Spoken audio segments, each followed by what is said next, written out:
The raptor squealed in surprise and stepped backward. The elastic was now looped tight around the lower jaw, the key glinting in the light. The raptor scratched at it with its forearms, trying to pull the elastic loop off, but it was caught around the curved back teeth, and the animal's efforts just made the elastic snap on the skin. Soon it gave up and began rubbing its snout in the dirt, trying to get the key off. Meanwhile, the other raptors managed to pull the cage free from the superstructure and knock it over onto the ground. They ducked their heads, slashing Arby behind the bars. When they realized that wouldn't work, they kicked and stomped the cage repeatedly. More animals joined them. Soon, 7 raptors were clustered over the cage. They kicked it, and it rolled away from the hide. Their bodies blocked her view of Arby. She heard a faint sound and looked up to see 2 headlights in the distance. It was a car. Someone was coming. Arby was in hell. Inside the cage, he was surrounded by black, snarling shapes.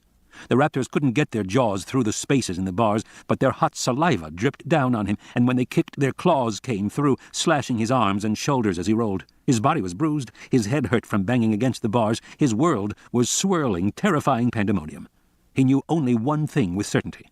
The raptors were rolling him away from the hide. As the car came closer, Levine went to the railing and looked down. In the light of the red flare, he saw 3 raptors dragging what remained of Eddie's body toward the jungle. They paused frequently to fight over it, snapping at each other, but they still managed to haul it away. Then he saw that another group of raptors were kicking and pushing the cage. They rolled it down the game trail and into the forest. Now he could hear the rumble of the Jeep engine as the car came closer. He saw Thorne's silhouette behind the wheel. He hoped he had a gun. Levine wanted to kill every one of these damned animals. He wanted to kill them all. Up on the roof, Kelly watched the raptors kicking the cage, rolling it away. One raptor remained behind, turning around and around in circles like a frustrated dog. Then she saw it was the raptor that had caught its jaw in the elastic loop. The key still dangled along its cheek, glinting in the red light. The raptor jerked its head up and down, trying to get free. The Jeep came roaring forward, and the raptor seemed confused by the sudden bright lights.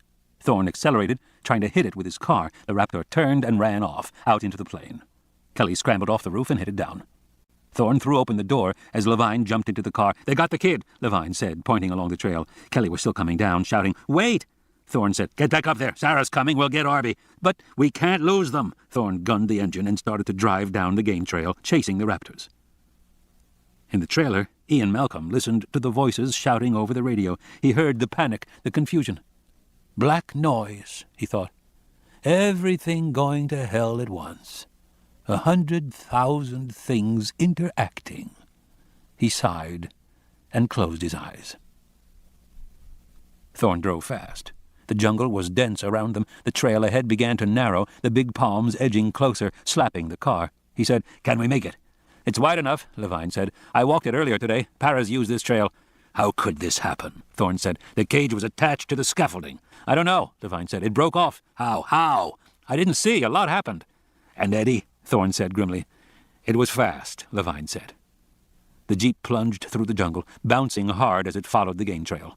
They banged their heads on the cloth roof. Thorne drove recklessly. Up ahead, the raptors were moving fast. He could hardly see the last of the animals sprinting in the darkness up ahead. "They wouldn't listen to me," Kelly shouted as Sarah pulled up on the motorcycle. "About what?" "The raptor took the key. Arby's locked in the cage, and the raptor took the key." "Where?" Sarah said. "There," she said, pointing across the plain. In the moonlight, they could just see the dark shape of the fleeing raptor. "We need the key." "Get on," Sarah said, unshouldering her rifle. Kelly climbed behind her on the bike. Sarah thrust the gun into her hands. "Can you shoot?" "No, I never—" "Can you drive a bike?" "No, Then you have to shoot," Sarah said. "Now, look, trigger's here, okay? Safety's here. Twist it like this, okay? It'll be a rough ride, so don't release it until we get close." "Close to what?" But Sarah didn't hear her. She gunned the engine, and the bike accelerated, heading out into the plain, chasing the fleeing raptor. Kelly put one arm around Sarah and tried to hold on. The Jeep bounced along the jungle trail, splashing through muddy pools. "I don't remember it this rough," Levine said, clutching the armhold. "Maybe you should slow down." "Hell no," Thorne said. "If we lose sight of him, it's over. We don't know where the raptor nest is, and in this jungle at night? Hell." Up ahead, the raptors were leaving the trail, running off into the underbrush. The cage was gone. Thorne could not see the terrain very well, but it looked like a sheer hill going almost straight down. "You can't do it," Levine said. "It's too steep." "I have to do it," Thorne said. "Don't be crazy," Levine said. "Face facts. We've lost the kid, Doc. It's too bad, but we've lost him." Thorne glared at Levine. "He didn't give up on you," he said, "and we're not giving up on him." Thorne spun the wheel and drove the jeep over the edge. The car nosed down sickeningly, gained speed, and began a steep descent. "Shit!" Levine yelled. "You'll kill us all! Hang on!" Bouncing, they plunged downward into darkness. Sixth configuration. Order collapses in simultaneous regions. Survival is now unlikely for individuals and groups. Ian Malcolm. Chase. The motorcycle raced forward across the grassy plain. Kelly clutched Sarah with one hand and held the rifle with the other. The rifle was heavy. Her arm was getting tired. The motorcycle jolted over the terrain. The wind blew her hair around her face. "Hold on," Sarah shouted. The moon broke through the clouds, and the grass before them was silver in the moonlight. The raptor was 40 yards ahead of them, the animal just within range of their headlamp. They were gaining steadily. Kelly saw no other animals on the plain except for the apatosaur herd in the far distance. They came closer to the raptor. The animal ran swiftly, its tail stiff, barely visible above the grass. Sarah angled the bike to the right as they came alongside the raptor. They moved steadily closer. She leaned back, her mouth close to Kelly's ear. "Get ready," she shouted. "What do I do?" They were running parallel to the raptor, back by its tail. Sarah accelerated, passing the legs, moving toward the head. "The neck," she shouted. "Shoot it in the neck." "Where?" "Anywhere, the neck." Kelly fumbled with the gun. "Now?" "No, wait, wait." The raptor panicked as the motorcycle approached. It increased its speed. Kelly was trying to find the safety. The gun was bouncing. Everything was bouncing. Her fingers touched the safety, slid off. She reached again. She was going to have to use 2 hands, and that meant letting go of Sarah. "Get ready," Sarah shouted. "But I can't." "Now. Do it. Now." Sarah swerved the bike, coming alongside the raptor. They were now just 3 feet away. Kelly could smell the animal. It turned its head and snapped at them. Kelly fired. The gun bucked in her hands. She grabbed Sarah again. The raptor kept running. "What happened?" "You missed." Kelly shook her head. "Never mind," Sarah shouted. "You can do it. I'll get closer." She angled the bike toward the raptor again, moving closer. But this time was different. As they came alongside, the raptor abruptly charged them, butting at them with its head. Sarah howled and twisted the bike away, widening the gap. "Smart bastards, aren't they?" she shouted. "No second chances." The raptor chased them for a moment, then suddenly turned, changing direction, racing away across the plains. "It's going for the river," Kelly shouted. Sarah gunned the engine. The bike shot forward. "How deep?" Kelly didn't answer. "How deep?" "I don't know," Kelly shouted. She was trying to remember how the raptors looked when they crossed the river. She seemed to remember they were swimming. That meant it must be at least more than 3 feet, Sarah said. "Yes." "No good." They were now 10 yards behind the raptor and losing ground. The animal had entered an area marked with thick Bennettitalian cycads. The rough trunks scratched at them. The terrain was uneven. The bike bounced and jolted over the bumps. "Can't see," Sarah shouted. "Hold on." She angled left, moving away from the raptor, heading for the river. The animal was disappearing in the grass. "What are you doing?" Kelly shouted. "We have to cut him off." Shrieking, a flock of startled birds rose up in front of them. Sarah drove through flapping wings, and Kelly ducked her head. The rifle thunked in her hand.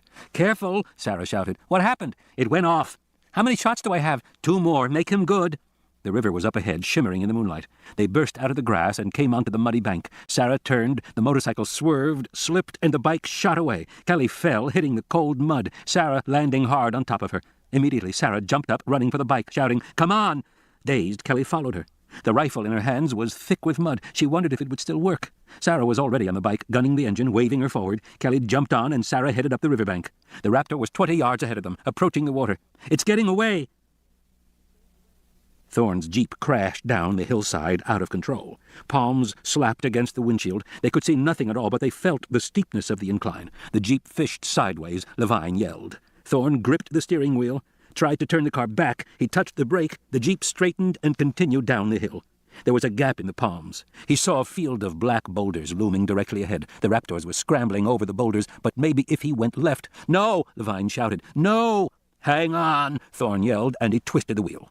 The car lost traction and slid downward. They hit the first of the boulders, shattering a headlight.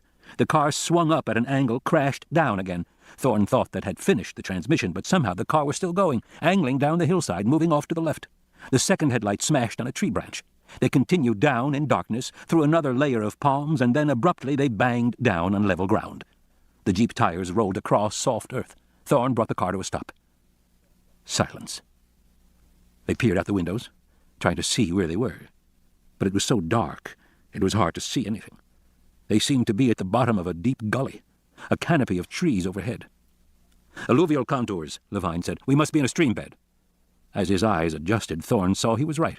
The raptors were running down the center of the stream bed, which was lined with big boulders on both sides, but the bed itself was sandy, and it was wide enough for the car to pass through. He followed them. "You have any idea where we are?" Levine said, staring at the raptors. "No," Thorne said. The car drove forward. The stream bed widened, opening out into a flat basin. The boulders disappeared. There were trees on both sides of the river. Patches of moonlight appeared here and there. It was easier to see. But the raptors were gone. He stopped the car, rolled down the window, and listened. He could hear them hissing and growling. The sound seemed to be coming from off to the left. Thorne put the car in gear and left the stream bed, moving off among ferns and occasional pine trees. Levine said, "Do you suppose the boy survived that hill?" "I don't know," Thorne said. "I can't imagine." He drove forward slowly. They came to a break in the trees and saw a clearing where the ferns had been trampled flat. Beyond the clearing they saw the banks of the river, moonlight glinting on the water. Somehow they had returned to the river. But it was the clearing itself that held their attention. Within the broad open space they saw the huge, pale skeletons of several apatosaurs. The giant rib cages, arcs of pale bone, shone in the silver light. The dark hulk of a partially eaten carcass lay on its side in the center, clouds of flies buzzing above it in the night. "What is this place?" Thorne said. "It looks like a graveyard." "Yes," Levine said, "but it's not." The raptors were all clustered to one side, fighting over the remains of Eddie's carcass. At the opposite side of the clearing they saw 3 low mud mounds. The walls were broken in many places. Within the nests they saw crushed fragments of eggshells. There was the strong stench of decay. Levine leaned forward, staring. "This is the raptor nest," he said. In the darkness of the trailer, Malcolm sat up, wincing. He grabbed the radio. "You found it? The nest?" The radio crackled. Levine said, "Yes, I think so." "Describe it," Malcolm said. Levine spoke quietly, reporting features, estimating dimensions. To Levine, the velociraptor nest appeared slovenly, uncared for, ill-made. He was surprised, because dinosaur nests usually conveyed an unmistakable sense of order. Levine had seen it time and again in fossil sites from Montana to Mongolia. The eggs in the nest were arranged in neat concentric circles. Often there were more than 30 eggs in a single nest, suggesting that many females cooperated to share a single mud mound. Numerous adult fossils would be found nearby, indicating that the dinosaurs cared communally for the eggs. At a few excavations, it was even possible to get a sense of the spatial arrangement, with the nests in the center, the adults moving carefully around the outside so as not to disturb the incubating eggs. In this rigid structure, the dinosaurs were reminiscent of their descendants, the birds, which also displayed precise courtship, mating, and nest-building patterns. But the velociraptors behaved differently. There was a disorderly, chaotic feeling in the scene before him. Ill-formed nests, quarreling adults. Very few young and juvenile animals, the eggshells crushed, the broken mounds stepped on. Around the mounds, Levine now saw scattered small bones, which he presumed were the remains of newborns. He saw no living infants anywhere in the clearing. There were 3 juveniles, but these younger animals were forced to fend for themselves, and they already showed many scars on their bodies.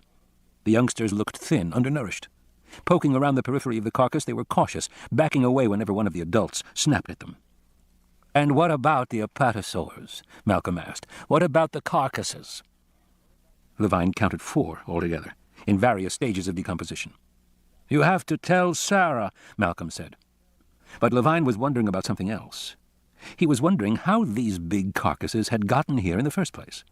They hadn't died here by accident. Surely all animals would have avoided this nest. They couldn't have been lured here, and they were too large to carry. So how did they get here? Something was tickling the back of his mind, some obvious thought that he wasn't. "They brought Arby," Malcolm said. "Yes," Levine said, "they did." He stared at the nest, trying to figure it out.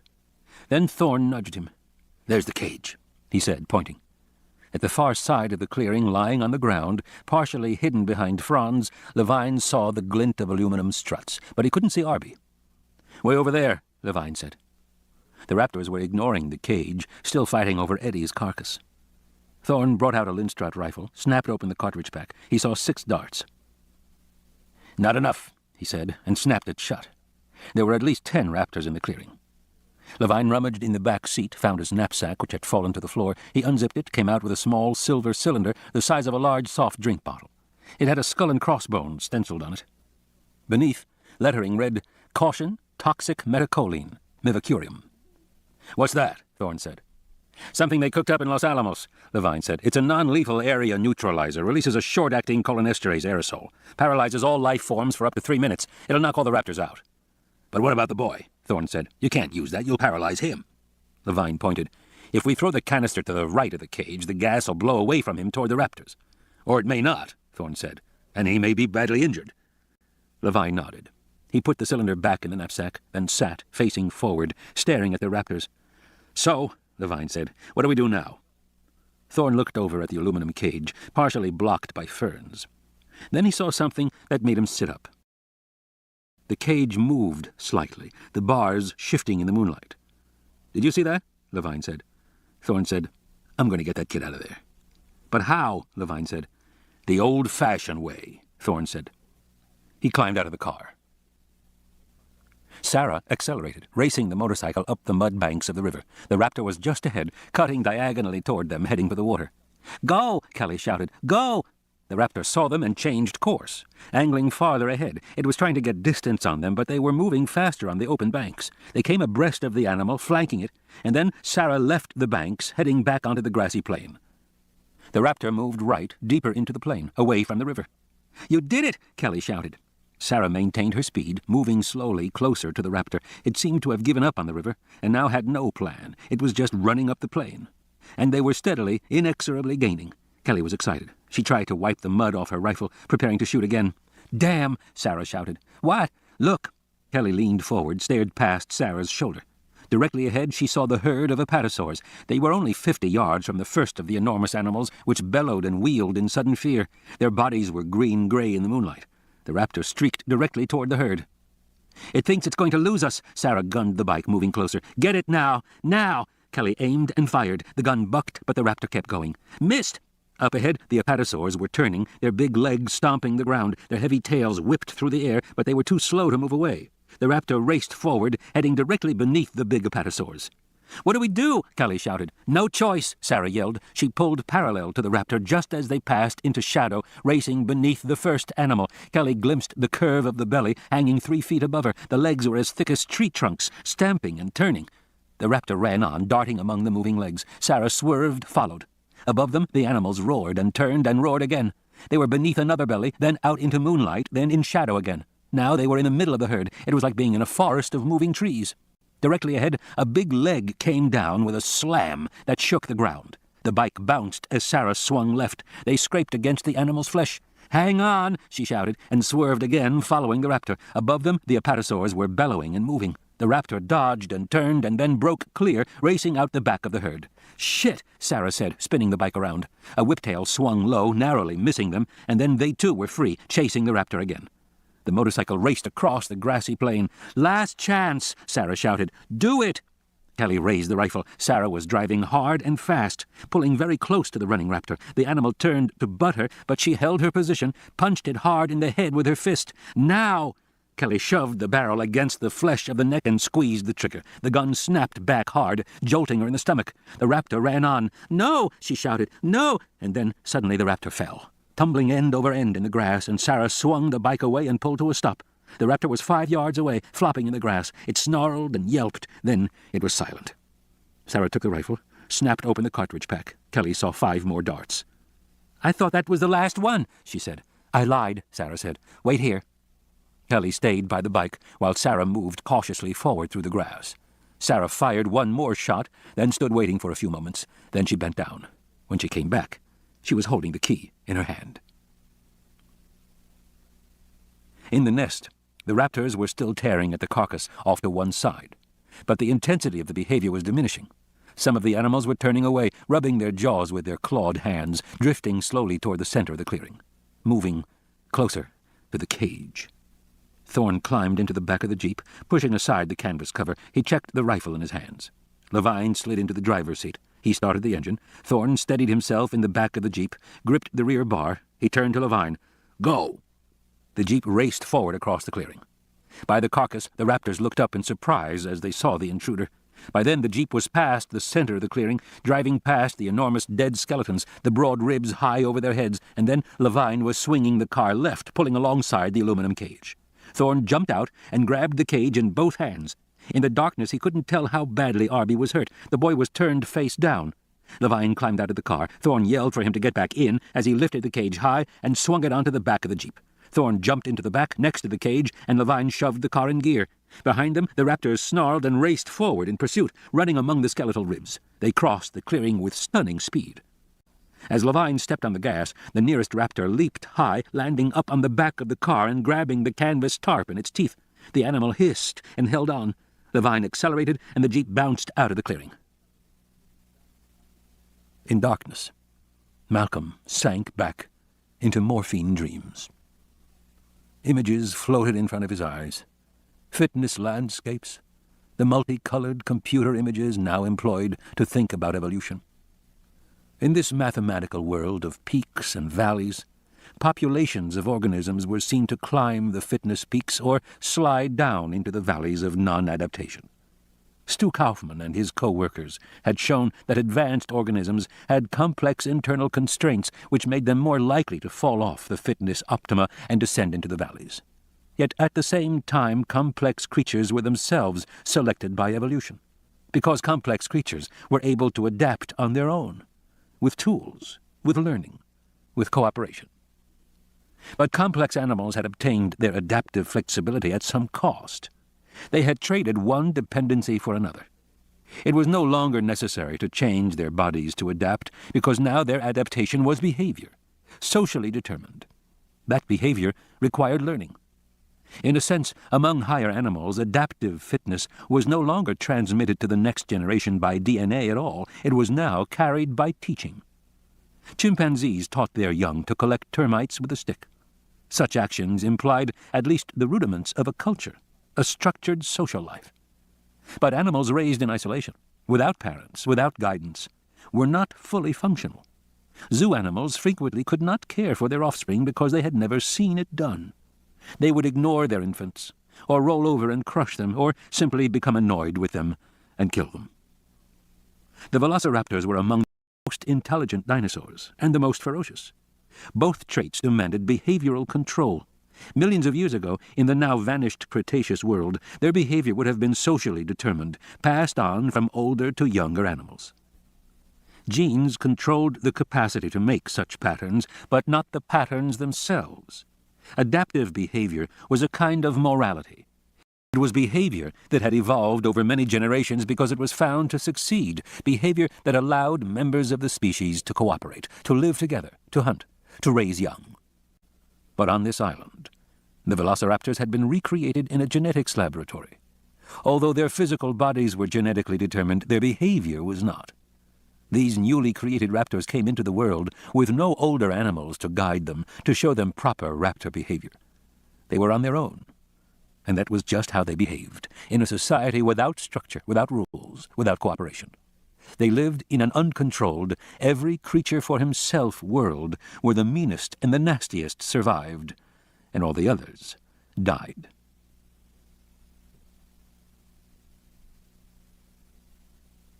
The Jeep picked up speed, bouncing hard. Thorn held on to the bars to keep from being thrown out. Behind him, he saw the raptor swinging back and forth in the air, still clinging to the tarp. It wasn't letting go. Levine drove back onto the flat, muddy banks of the river and turned right, following the edge of the water. The raptor hung on tenaciously.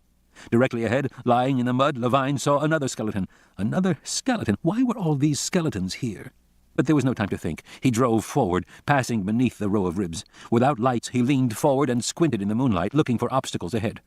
In the back of the car, the raptor scrambled up, released the tarp, clamped its jaws on the cage, and began to pull it out of the back of the Jeep. Thorn lunged, grabbed the end of the cage nearest him. The cage twisted, rolling Thorn onto his back. He found himself in a tug-of-war with the raptor, and the raptor was winning. Thorn locked his legs around the front passenger seat, trying to hold on. The raptor snarled. Thorn sensed the sheer fury of the animal and raged that it might lose its prize. "Here!" Levine shouted, holding a gun out to Thorn. Thorn was on his back, gripping the cage in both hands. He couldn't take the gun. Levine looked back and saw the situation. He looked in the rearview mirror. Behind them, he saw the rest of the pack still in pursuit, snarling and growling. He could not slow down. Thorn could not let go of the cage. Still driving fast, Levine swung around in the passenger seat and aimed the rifle backward. He tried to maneuver the gun, knowing what would happen if he accidentally shot Thorn or Arby. "Watch it!" Thorn was shouting. "Watch it!"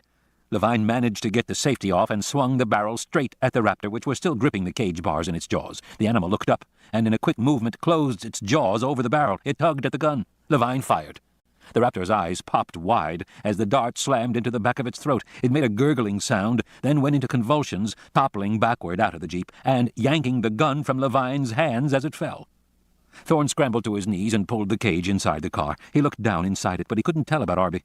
Looking back, he saw the other raptors were still pursuing, but they were now 20 yards back and losing ground.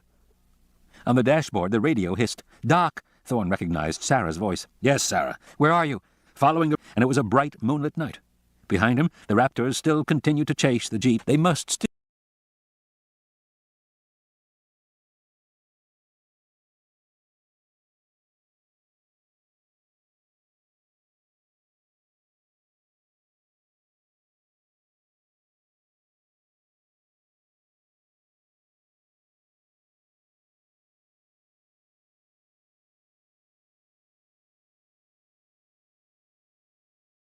be on the same side of the river as the high hide.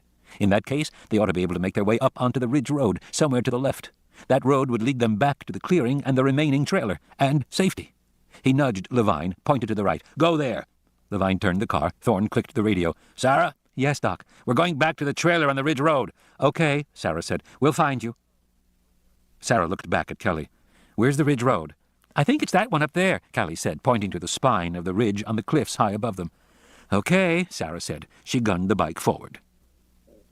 The jeep rumbled across the plain, deep in silvery grass. They were moving fast. The raptors were no longer visible behind them. "Looks like we lost them," Thorne said. "Maybe," Levine said. When he had pulled out of the stream bed, he had seen several animals dart off to the left. They would now be hidden in the grass. He wasn't sure they would give up so easily. The jeep was roaring toward the cliffs. Directly ahead he saw a curving switchback road running up from the valley floor. That was the ridge road, he felt sure.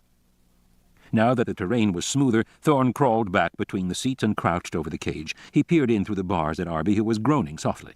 Half the boy's face was slick with blood, and his shirt was soaked, but his eyes were open, and he seemed to be moving his arms and legs. Thorne leaned close to the bars.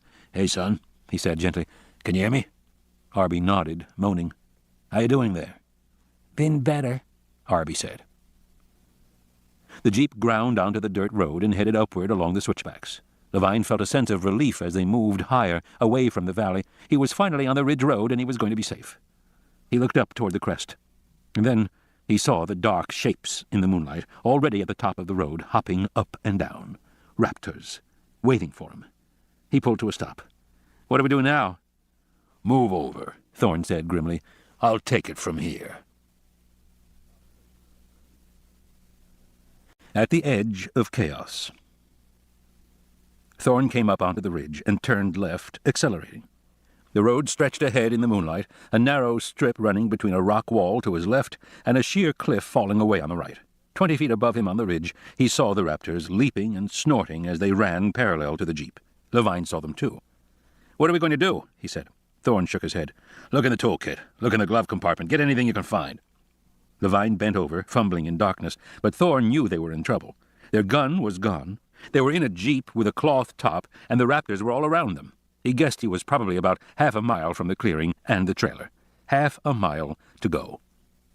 Thorne slowed as he came into the next curve, moving the car away from the plunging drop of the cliff. Rounding the curve, he saw a raptor crouched in the middle of the road, facing them, its head lowered menacingly. Thorne accelerated toward it. The raptor leaped up in the air, legs raised high. It landed on the hood of the car, claws squealing as they raked metal. It smashed against the windshield, the glass streaking spiderwebs. With the animal's body lying against the windshield, Thorne couldn't see anything. On this dangerous road, he slammed on the brakes. "Hey!" Levine shouted, tumbling forward. The raptor on the hood slid off to the side. Now Thorne could see again, and he stamped on the gas. Levine fell back again as the car moved forward, but 3 raptors were charging the car from the side. One jumped onto the running board and locked its jaws on the side mirror. The animal's glaring eye was close to Thorne's face. He swung the wheel left, scraping the car along the rocky face of the road. 10 yards ahead, a boulder protruded. He glanced at the raptor, which continued to hold on tenaciously, right to the moment when the boulder smashed into the side mirror, tearing it away. The raptor was gone. The road widened a little. Thorne had more room to maneuver now. He felt a heavy thump and looked up to see the canvas top sagging above his head. Claws slashed down by his ear, ripping through the canvas. He swung the car right, then left again. The claws pulled out, but the animal was still up there, its body still indenting the cloth. Beside him, Levine produced a big hunting knife and thrust it upward through the cloth.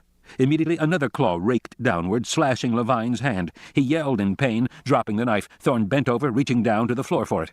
In the rearview mirror, he saw 2 more raptors in the road behind him, chasing the Jeep. They were gaining on him. But the road was broader now, and he accelerated. The raptor on the roof over the top, looking in through the broken windshield. Thorne held the knife in his fist and jabbed it straight up with full force again and again. It didn't seem to make any difference. As the road curved, he jerked the wheel right, then back, the whole Jeep tilting, and the raptor on the roof lost its grip and rolled backward off the top. It tore most of the canvas roof away as it went.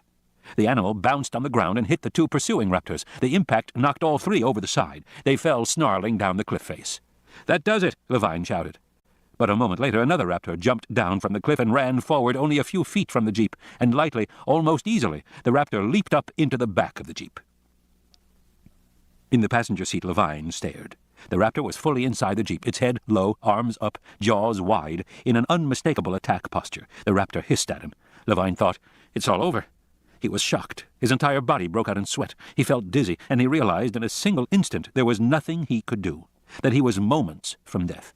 The creature hissed again, snapping its jaws, crouching to lunge, and then, suddenly, white foam appeared at the corners of its mouth, and its eyes rolled back. Foam bubbled out of its jaws. It began to twitch, its body going into spasms. It fell over on its side in the back of the car.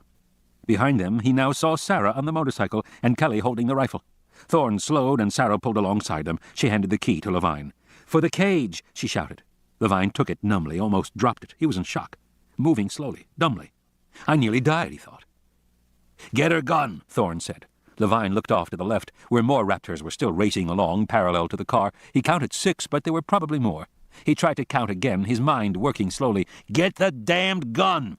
Levine took the gun from Kelly, feeling the cold metal of the barrel in his hands. But now the car sputtered, the engine coughed, jerking forward. "What's that?" he said, turning to Thorne. "Trouble," Thorne said. "We're out of gas." Thorne popped the car into neutral, and it rolled forward, losing speed. Ahead was a slight rise, and beyond that, across a curve, he could see the road sloped down again. Sarah realized his only hope was to make it over the rise. He said to Levine, "Unlock the cage. Get him out of there." Levine was suddenly moving quickly, almost panicky, but crawled back and got the key in the lock. The cage creaked open. He helped Arby out.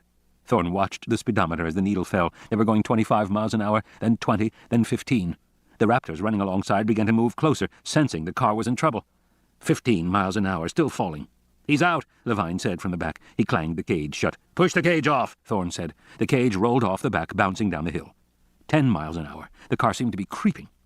And then they were over the rise, moving down the other side, gaining speed again. 12 miles an hour, 15, 20. He careened around the curves, trying not to touch the brakes. Levine said, "We'll never make it to the trailer." He was screaming at the top of his lungs, eyes wide with fear. "I know." Thorne could see the trailer off to the left, but separated from them by a gentle rise in the road. They could not get there, but up ahead the road forked, sloping down to the right toward the laboratory. And if he remembered correctly, that road was all downhill.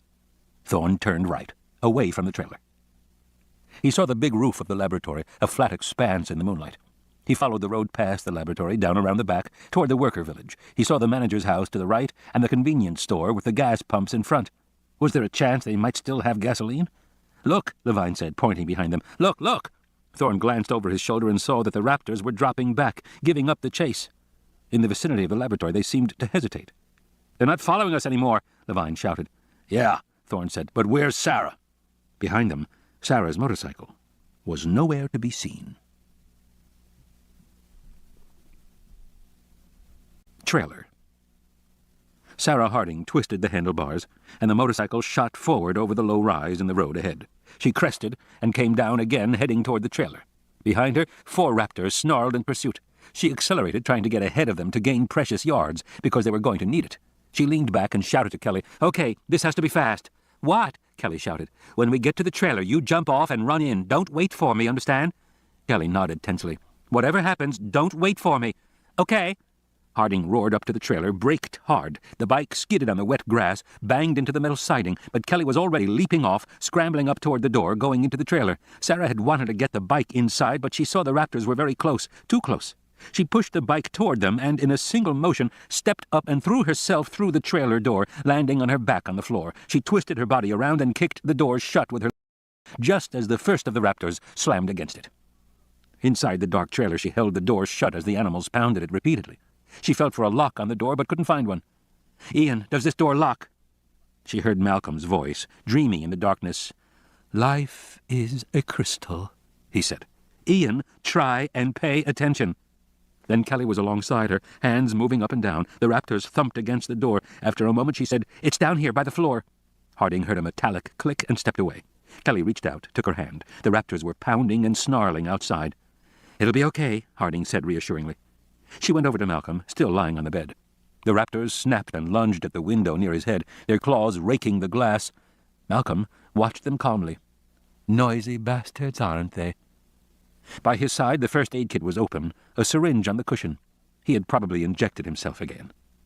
Through the windows, the animals stopped throwing themselves against the glass. She heard the sound of scraping metal from over by the door and then saw that the raptors were dragging the motorbike away from the trailer.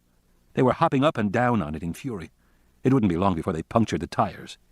"Ian," she said, "we have to do this fast." "I'm in no rush," he said calmly. She said, "What kind of weapons have you got here?" "Weapons? Oh, I don't know," he sighed. "What do you want weapons for?" "Ian, please. You're talking so fast," he said.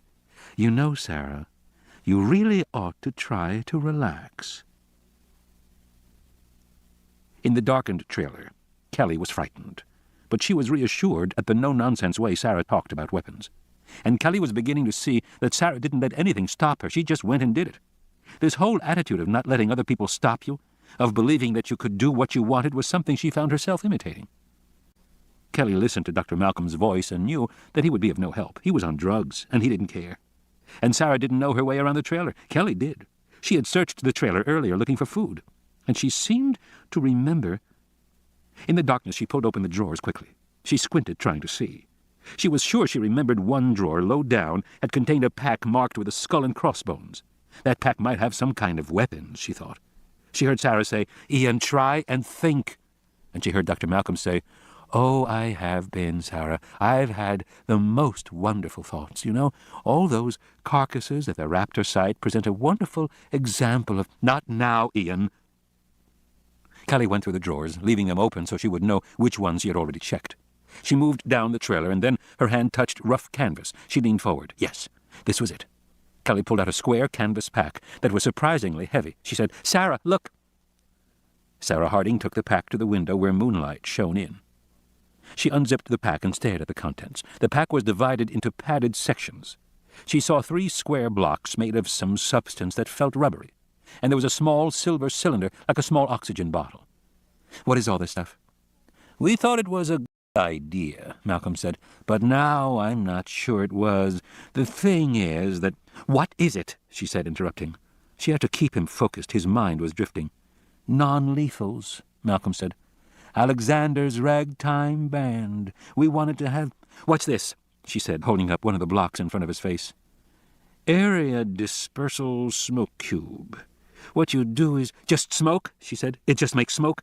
"Yes, but—" "What's this?" she said, raising the silver cylinder. It had writing on it. "Cholinesterase bomb. Releases gas. Produces short-term paralysis when it goes off, or so they say." "How short?" "A few minutes, I think, but—" "How does it work?" she said, turning it in her hand. There was a cap at the end with a locking pin. She started to pull it off to get a look at the mechanism. "Don't," he said. "That's how you do it. You pull the pin and throw. Goes off in 3 seconds. "Okay," she said. Hastily, she packed up the medical kit, throwing the syringe inside, shutting the lid. "What are you doing?" Malcolm said, alarmed. "We're getting out of here," she said, as she moved to the door. Malcolm sighed. "It's so nice to have a man around the house," he said. The cylinder sailed high through the air, tumbling in the moonlight. The raptors were about 5 yards away, clustered around the bike. One of the animals looked up and saw the cylinder, which landed in the grass a few yards away. Sarah stood by the door, waiting. Nothing happened. No explosion. Nothing. "Ian, it didn't work." Curious, one raptor hopped over toward where the cylinder had landed in the grass. It ducked down, and when it raised its head, it held the cylinder glinting in its jaws. She sighed. "It didn't work." "Oh, never mind," Malcolm said calmly. The raptor shook its head, biting into the cylinder. "What do we do now?" Kelly said. There was a loud explosion, and a cloud of dense white smoke blasted outward across the clearing. The raptors disappeared in the cloud. Harding closed the door quickly. "Now what?" Kelly said. With Malcolm leaning on her shoulder, they moved across the clearing in the night. The gas cloud had dissipated several minutes before. The first raptor they found in the grass was lying on its side, eyes open, absolutely motionless. But it wasn't dead. Harding could see the steady pulse in the neck. The animal was merely paralyzed. She said to Malcolm, "How long will it last?" "Have no idea," Malcolm said. "Much wind?" "There's no wind, Ian." "Then it should last a bit." They moved forward. Now the raptors lay all around them. They stepped around the bodies, smelling the rotten odor of carnivores. One of the animals lay across the bike. She eased Malcolm down to the ground, where he sat, sighing. After a moment he began to sing. "I wish I was in the land of cotton. Old times there are not forgotten. Look away." Harding tugged at the motorcycle handlebars, trying to pull the bike from beneath the raptor. The animal was too heavy. Kelly said, "Let me," and reached for the handlebars. Harding went forward. Without hesitating, she bent over and put her arms around the raptor's neck and pulled the head upward. She felt a wave of revulsion. Hot, scaly skin scraped her arms and cheek. She grunted as she leaned back, raising the animal. "In Dixieland, da-da-da-da, to live and die in Dixie," she said to Kelly. "Got it?" "Not yet," Kelly said, pulling on the handlebars. Harding's face was inches from the velociraptor's head and jaws. The head flopped back and forth as she adjusted her grip. Close to her face, the open eyes stared at her, unseeing. Harding tugged, trying to lift the animal higher. "Almost," Kelly said. Harding groaned, lifting. The eye blinked. Frightened, Harding dropped the animal. Kelly pulled the bike away. "Got it!" "Away, away, away down south in Dixie." Harding came around the raptor. Now the big leg twitched. The chest began to move. "Let's go," she said. "Ian, behind me. Kelly on the handlebars." "Away, away, away down south." "Let's go," Harding said, climbing on the bike. She kept her eyes on the raptor. The head gave a convulsive jerk. The eye blinked again. It was definitely waking up. "Let's go, let's go, let's go!" Village. Sarah drove the motorcycle down the hill toward the worker village. Looking past Kelly, Sarah saw the jeep parked at the store not far from the gas pumps. She braked to a stop, and they all climbed off in the moonlight. Kelly opened the door to the store and helped Malcolm inside. Sarah rolled the motorcycle into the store and closed the door. "Doc," she said. "We're over here," Thorne said, "with Arby." By the moonlight filtering in through the windows, she could see the store looked very much like an abandoned roadside convenience stand. There was a glass-walled refrigerator of soft drinks, the cans obscured by mold on the glass. A wire rack nearby held candy bars and Twinkies, the wrappers speckled green, crawling with larvae. In the adjacent magazine rack the pages were curled, the headlines 5 years old. To one side were rows of basic supplies, toothpaste, aspirin, suntan lotion, shampoo, combs, and brushes.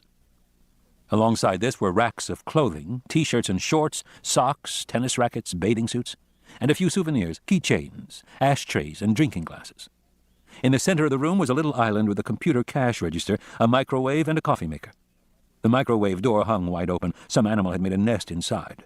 The coffee maker was cracked and laced with cobwebs. "What a mess," Malcolm said.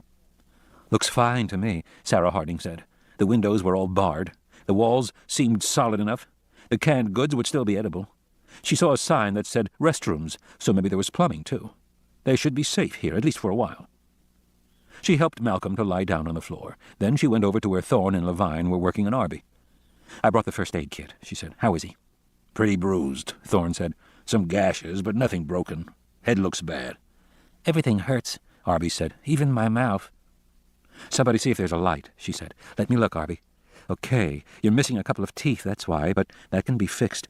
The cut on your head isn't so bad." She swabbed it clean with gauze, turned to Thorne. "How long until the helicopter comes?" Thorne looked at his watch. 2 hours. "And where does it land?" "The pad is several miles from here." Working on Arby, she nodded. "Okay, so we have 2 hours to get to the pad." Kelly said, "How can we do that? The car's out of gas." "Don't worry," Sarah said. "We'll figure something out. It's going to be fine." "You always say that," Kelly said. "Because it's always true," Sarah said. "Okay, Arby, I need you to help now. I'm going to sit you up and get your shirt off." Thorne moved off to one side with Levine. Levine was wild-eyed, his body moving in a twitchy way. The drive in the jeep seemed to have finished him off. "What is she talking about?" he said. "We're trapped here. Trapped!" There was hysteria in his voice. "We can't go anywhere. We can't do anything. I'm telling you, we're all going to—" "Keep it down," Thorne said, grabbing his arm, leaning close. "Don't upset the kids." "What difference does it make?" Levine said. "They're going to find out sooner. Ow! Take it easy." Thorne was squeezing his arm hard. He leaned close to Levine. "You're too old to act like an asshole," he said quietly. "Now pull yourself together, Richard. Are you listening to me, Richard?" Levine nodded. "Good. Now, Richard, I'm going to go outside and see if the pumps work." "They can't possibly work," Levine said. "Not after 5 years. I'm telling you, it's a waste of—" "Richard," Thorne said, "we have to check the pumps." There was a pause. The two men looked at each other. "You mean you're going outside?" Levine said. "Yes." Levine frowned. Another pause. Crouched over Arby, Sarah said, "Where are the lights, guys?" "Just a minute," Thorne said to her. He leaned close to Levine. "Okay." "Okay," Levine said, taking a breath.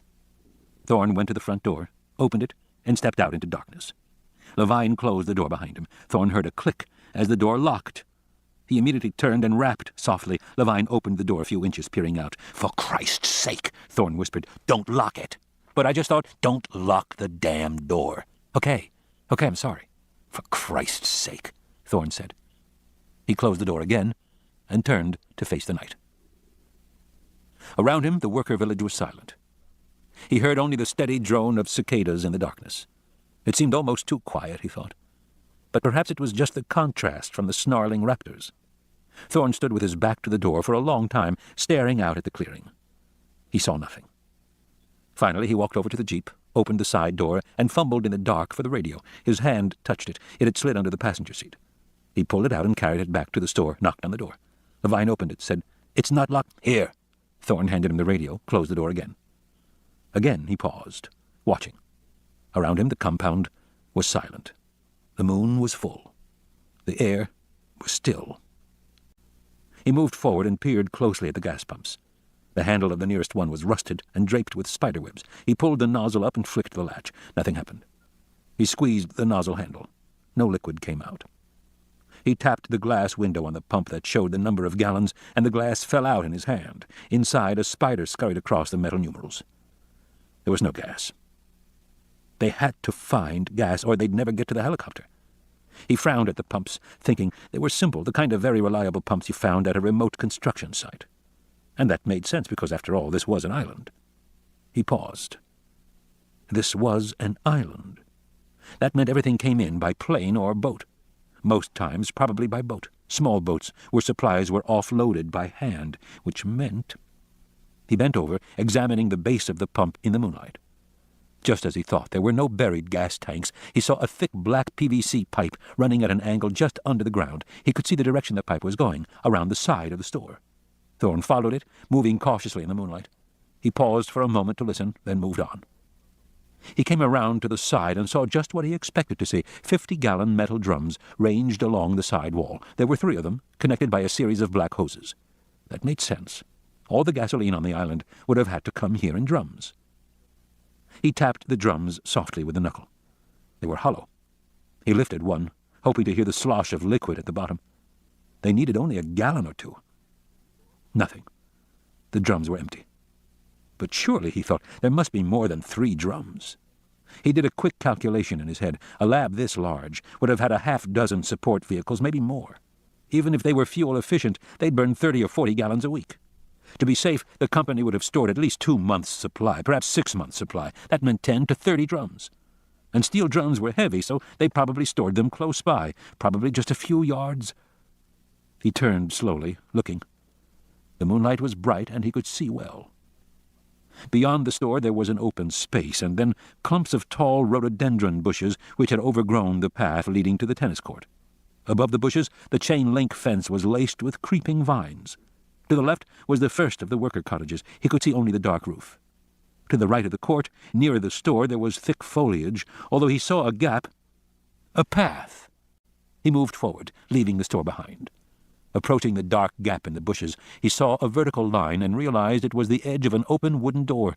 There was a shed back in the foliage. The other door was closed. As he came closer, he saw a rusted metal sign with flaking red lettering. The letters were black in the moonlight. Précaution. Non fumare. Inflammable. He paused, listening. He heard the raptors snarling in the distance, but they seemed far away, back up on the hill. For some reason they still had not approached the village. Thorne waited, heart pounding, staring forward at the dark entrance to the shed. At last he decided it wasn't going to get any easier. They needed gas. He moved forward. The path to the shed was wet from the night's rain, but the shed was dry inside. His eyes adjusted. It was a small place, perhaps 12 by 12. In the dim light he saw a dozen rusted drums standing on end, 3 or 4 more on their sides. Thorne touched them all quickly, one after another. They were light. Empty. Every one. Empty. Feeling defeated, Thorne moved back toward the entrance to the shed. He paused for a moment, staring out at the moonlit night. And then, as he waited, he heard the unmistakable sound of breathing. Inside the store, Levine moved from window to window, trying to follow Thorne's progress. His body was jumpy with tension. What was Thorne doing? He had gone so far from the store, it was very unwise. Levine kept glancing at the front door, wishing he could lock it. He felt so unsafe with the door unlocked. Now Thorne had gone off into the bushes, disappearing entirely from view. And he had been gone a long time, at least a minute or two. Levine stared out the window and bit his lip. He heard the distant snarl of the raptors, and realized that they had remained up at the entrance to the laboratory. They hadn't followed the vehicles down, even now. Why not, he wondered. The question was welcome in his mind, calming, almost soothing. A question to answer. Why had the raptors stayed up at the laboratory? All kinds of explanations occurred to him. The raptors had an atavistic fear of the laboratory, the place of their birth. They remembered the cages and didn't want to be captured again. But he suspected the most likely explanation was also the simplest. That the area around the laboratory was some other animal's territory. It was scent-marked and demarcated and defended, and the raptors were reluctant to enter it. Even the tyrannosaur, he remembered now, had gone through the territory quickly, without stopping. But whose territory? Levine stared out the window impatiently as he waited. "What about the lights?" Sarah called from across the room. "I need light here." "In a minute," Levine said. At the entrance to the shed, Thorne stood silently, listening. He heard soft, snorting exhalations, like a quiet horse, a large animal, waiting. The sound was coming from somewhere to his right. Thorne looked over slowly. He saw nothing at all. Moonlight shone brightly over the worker village. He saw the store, the gas pumps, the dark shape of the jeep. Looking to his right, he saw an open space and clumps of rhododendron bushes, the tennis court beyond. Nothing else. He stared, listening hard. The soft snorting continued. Hardly.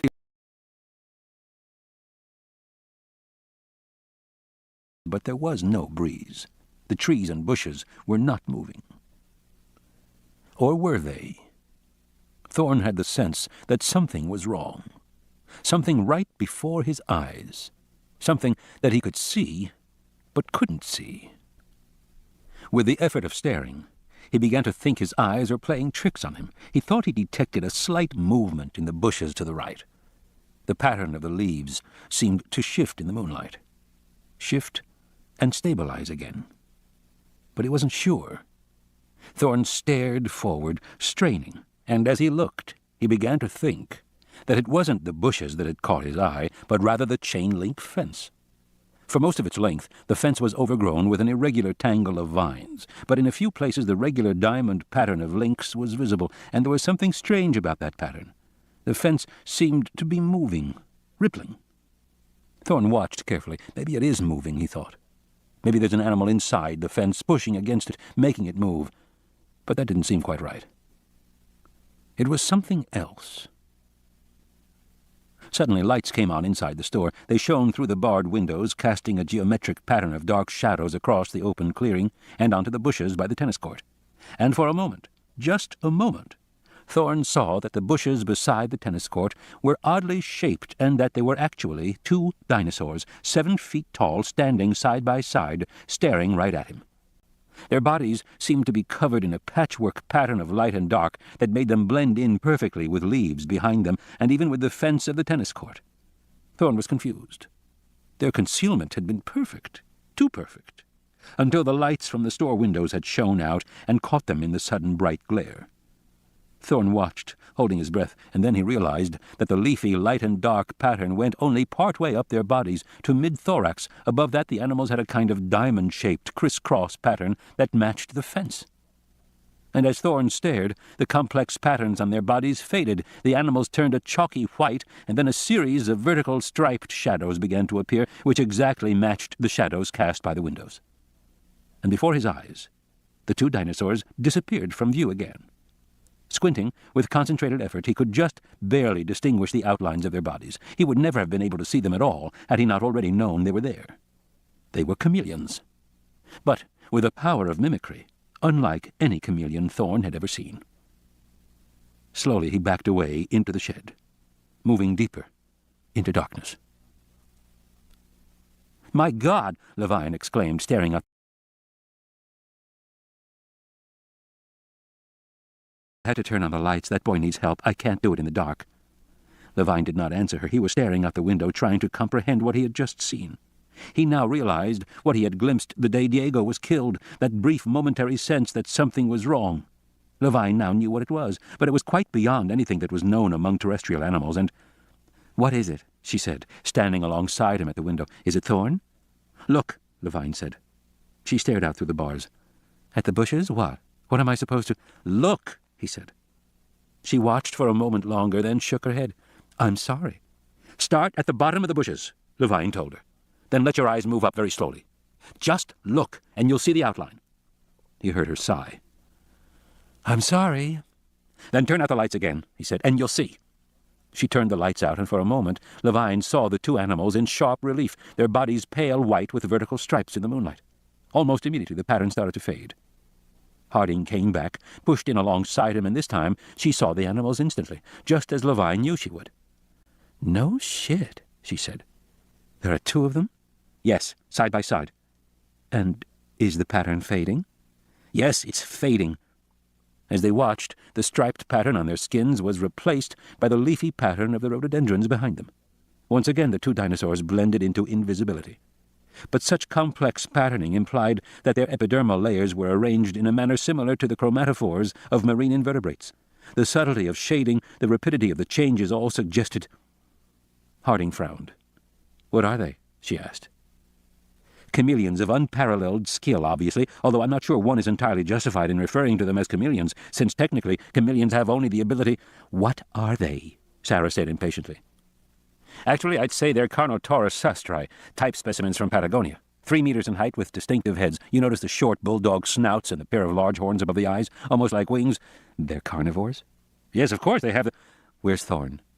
"He went into that clump of bushes to the right some time ago. I haven't seen him, but—" "What do we do?" she said. "Do?" Levine said. "I'm not sure I follow you." "We have to do something," she said, speaking slowly as if he were a child. "We have to help Thorn get back." "I don't know how," Levine said. "Those animals must weigh 500 pounds each, and there are 2 of them. I to go out in the first place, but now—" Harding frowned. Staring out, she said, "Go turn the lights back on."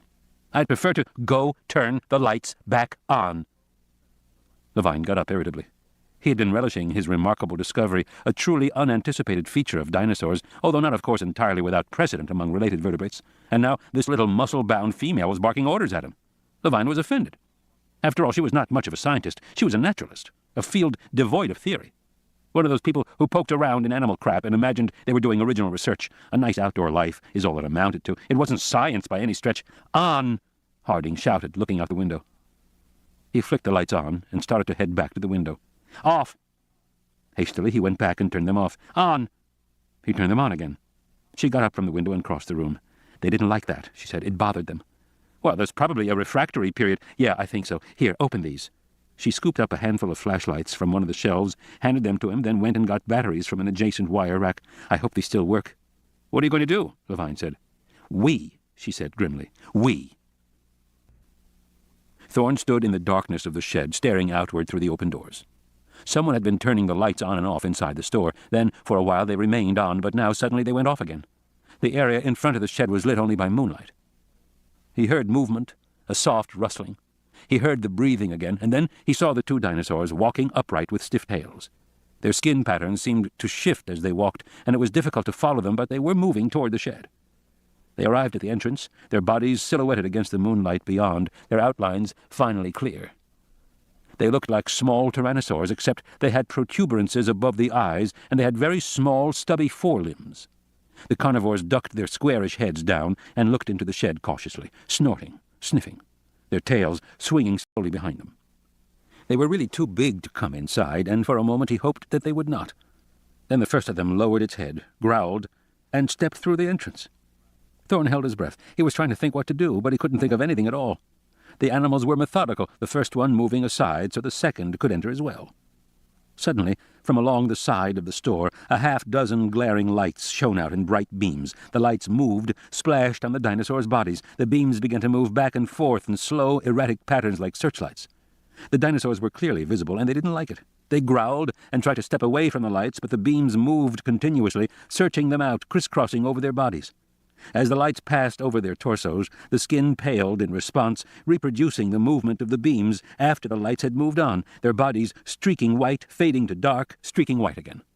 The lights never stopped moving except when they shone into the faces of the dinosaurs and into their eyes. The big eyes blinked beneath their hooded wings. The animals twitched their heads and ducked away as if annoyed by flies. The dinosaurs became agitated. They turned, backing out of the shed, and bellowed loudly at the moving lights. Still the lights moved, relentlessly swinging back and forth in the night. The pattern of movement was complex, confusing. The dinosaurs bellowed again and took a menacing step toward the lights, but it was half-hearted. They clearly didn't like being around these moving sources. After a moment, they shuffled off, the lights following them, driving them away past the tennis courts. Thorn moved forward. He heard Harding say, "Doc, better get out of there before they decide to come back." Thorn moved quickly toward the lights. He found himself standing beside Levine and Harding. They were swinging fistfuls of flashlights back and forth. They all went back to the store. Inside, Levine slammed the door shut and sagged back against it. "I was never so frightened in my entire life." "Richard," Harding said coldly, "get a grip on yourself." She crossed the room and placed the flashlights on the counter. "Going out there was insane," Levine said, wiping his forehead. He was drenched in sweat, his shirt stained dark. "Actually, it was a slam dunk," Harding said. She turned to Thorn. "You could see they had a refractory period for skin response. It's fast compared to, say, an octopus, but it's still there. My assumption was that those dinosaurs were like all animals that rely on camouflage. They're basically ambushers.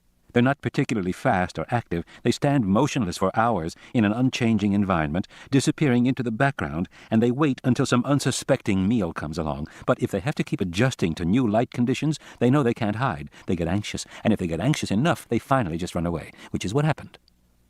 Levine turned and glared angrily at Thorn. "This was all your fault. If you hadn't gone out there that way, just wandering off—" "Richard," Harding said, cutting him off, "we need gas or we'll never get out of here. Don't you want to get out of here?" Levine said nothing. He sulked.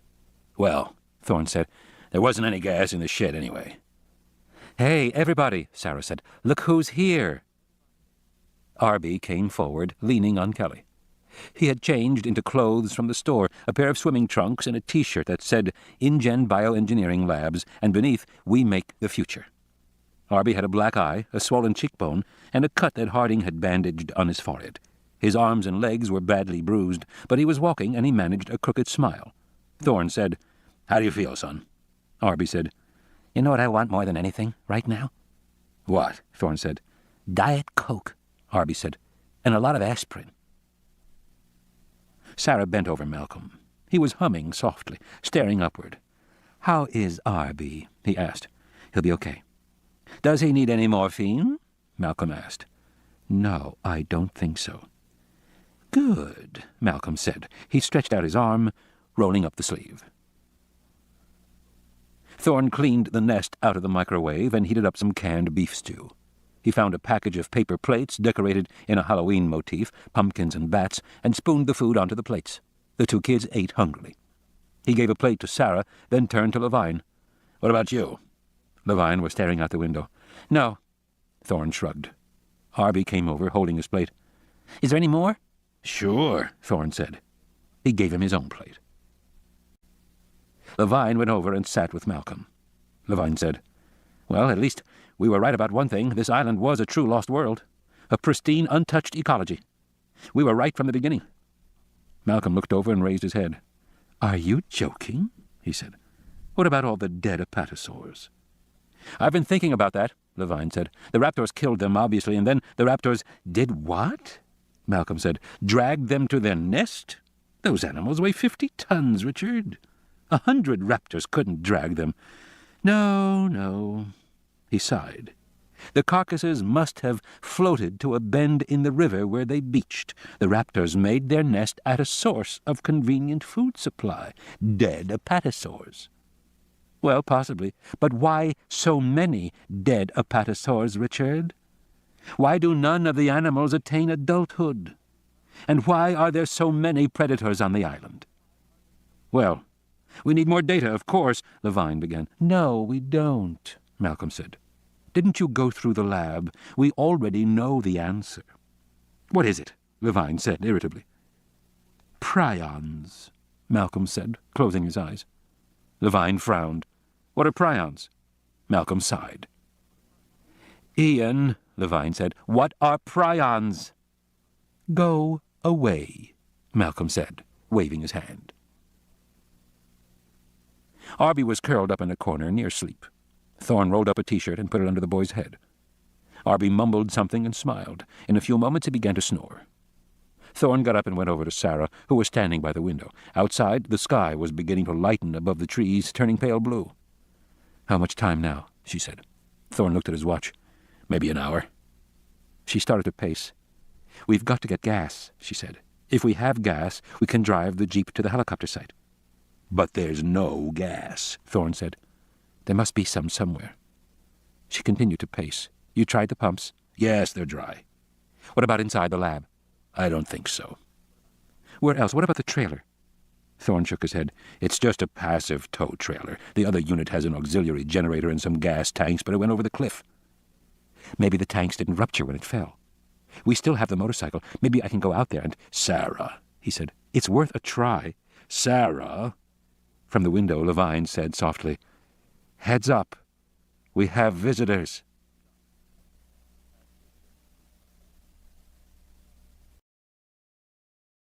Good Mother. In the pre-dawn light, the dinosaurs came out of the bushes and went directly toward the jeep. There were 6 of them, big brown duckbills 15 feet high with curving snouts. Myosaurs, Levine said. I didn't know there were any here. What are they doing? The huge animals clustered around the jeep and immediately began to tear it apart. One ripped away the canvas top. Another poked at the roll bar, rocking the vehicle back and forth. I don't understand, Levine said. They're hadrosaurs, herbivores. This aggressiveness is quite uncharacteristic. Uh-huh, Thorne said. As they watched, the myosaurs tipped the jeep over. The vehicle crashed over on its side. One of the adults reared up and stood on the side panels. Its huge feet crushed the vehicle inward. But when the jeep fell over, 2 white styrofoam cases tumbled out onto the ground. The myosaurs seemed to be focused on these cases. They nipped at the styrofoam, tossing chunks of white around the ground. They moved hurriedly in a kind of frenzy. Something to eat? Levine said. Some kind of dinosaur catnip? What? Then the top of one case tore away, and they saw a cracked egg inside.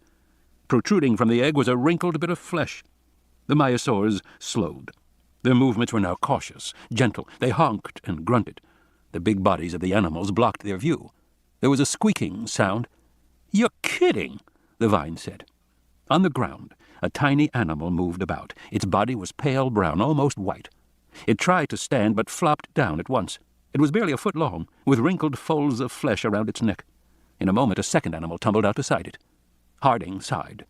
Slowly, one of the myosaurs ducked its huge head down and gently scooped the baby up in its broad bill. It kept its mouth open as it raised its head. The baby sat calmly on the adult's tongue, looking around with its tiny head as it rose high into the air. The second baby was picked up. The adults milled around for a moment, as if unsure whether there was more to do, and then, honking loudly, they all moved off, leaving behind a crumpled, shattered vehicle. Thorne said, I guess gas is no longer a problem. I guess not, Sarah said. Thorne stared at the wreckage of the jeep, shaking his head. It's worse than a head-on collision, he said. It looks like it's been put in a compactor. Just wasn't built for those sorts of stresses. In Detroit didn't expect a 5-ton animal to stand on it. You know, Thorne said, I would have liked to see how our own car stood up under that.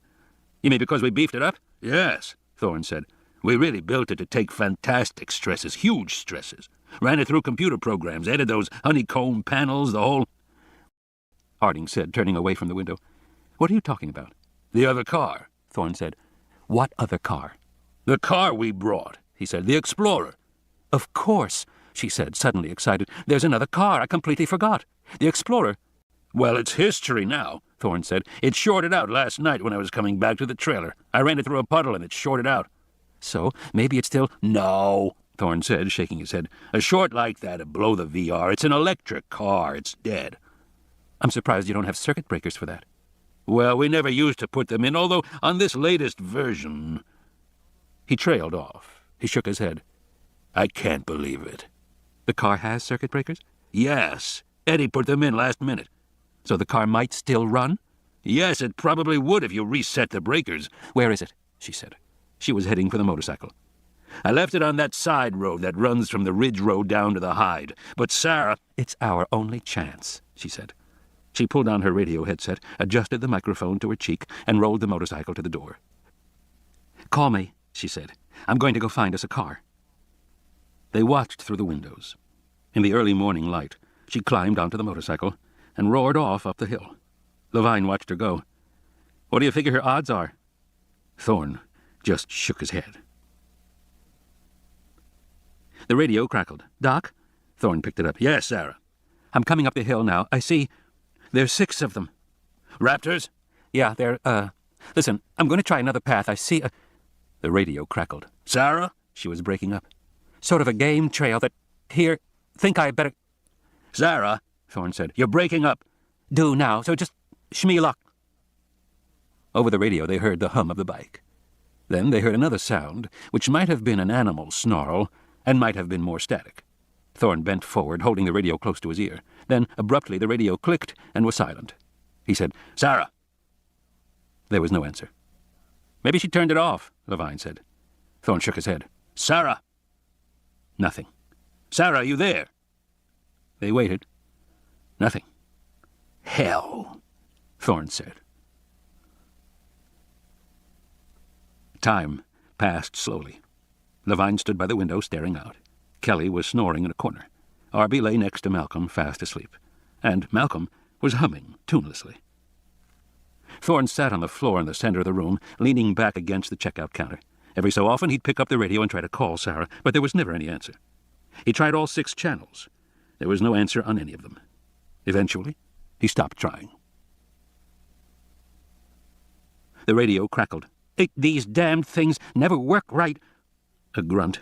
"Can't figure out what things... Damn." Across the room, Levine sat forward. Thorne grabbed the radio. "Sarah! Sarah!" "Finally," she said, her voice crackling. "Where the hell have you been, Doc?" "Are you all right?" "Of course I'm all right."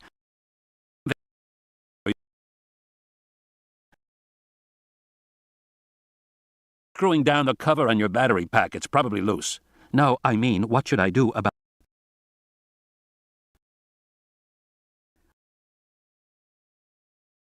"What should I do?" Levine glanced at his watch. 20 minutes until the helicopter arrives, he said. "You know, she just might make it." Dodgson. Dodgson awoke, aching and stiff on the floor of the concrete utility shed. He got to his feet and looked out the window.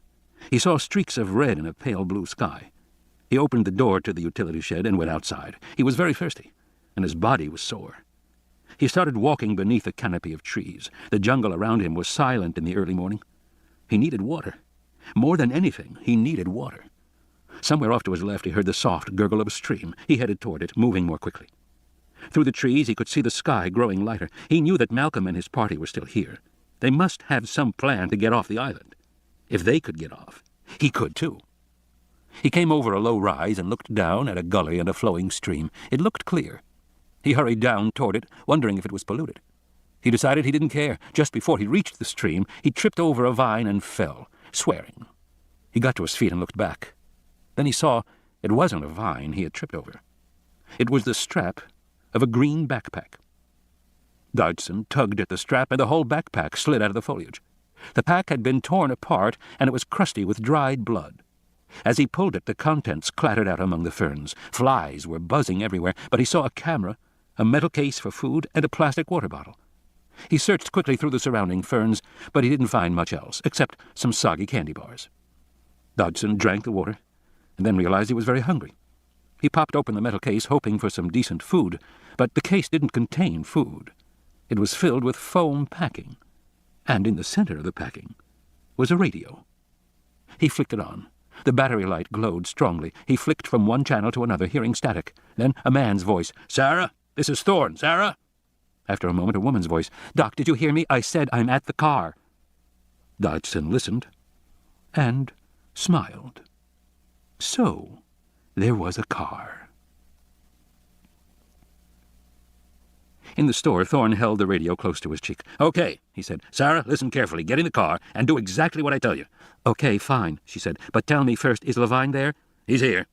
The radio clicked. She said, "Ask him if there's any danger from a green dinosaur that's about 4 feet tall and has a domed forehead." Levine nodded. "Tell her yes. They're called Pachycephalosaurs." "He says yes," Thorne said. "They're Pachycephalus somethings, and you should be careful." "Why?" "Because there's about 50 of them all around the car." Explorer. The Explorer was sitting in the middle of a shady section of the road with overhanging trees above. The car had stopped just beyond a depression where there had no doubt been a large puddle the night before. Now the puddle had become a mud hole thanks to the dozen or so animals that sat in it, splashed in it, drank from it, and rolled at its edges. These were the green dome-headed dinosaurs that she had been watching for the last few minutes, trying to decide what to do. Because not only were they near the mud hole, they were also located in front of the car and around the sides of the car.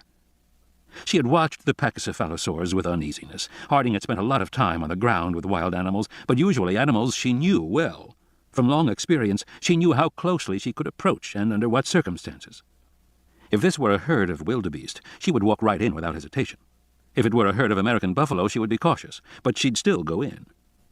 And if it were a herd of African buffalo, she wouldn't go anywhere near them. She pushed the microphone against her cheek and said, "How much time left?" 20 minutes. "Then I better get in there," she said. "Any ideas?" There was a pause. The radio crackled. "Levine says nobody knows anything about these animals, Sarah." "Great." "Levine says a complete skeleton has never been recovered, so nobody has even a guess about their behavior except that they're probably aggressive."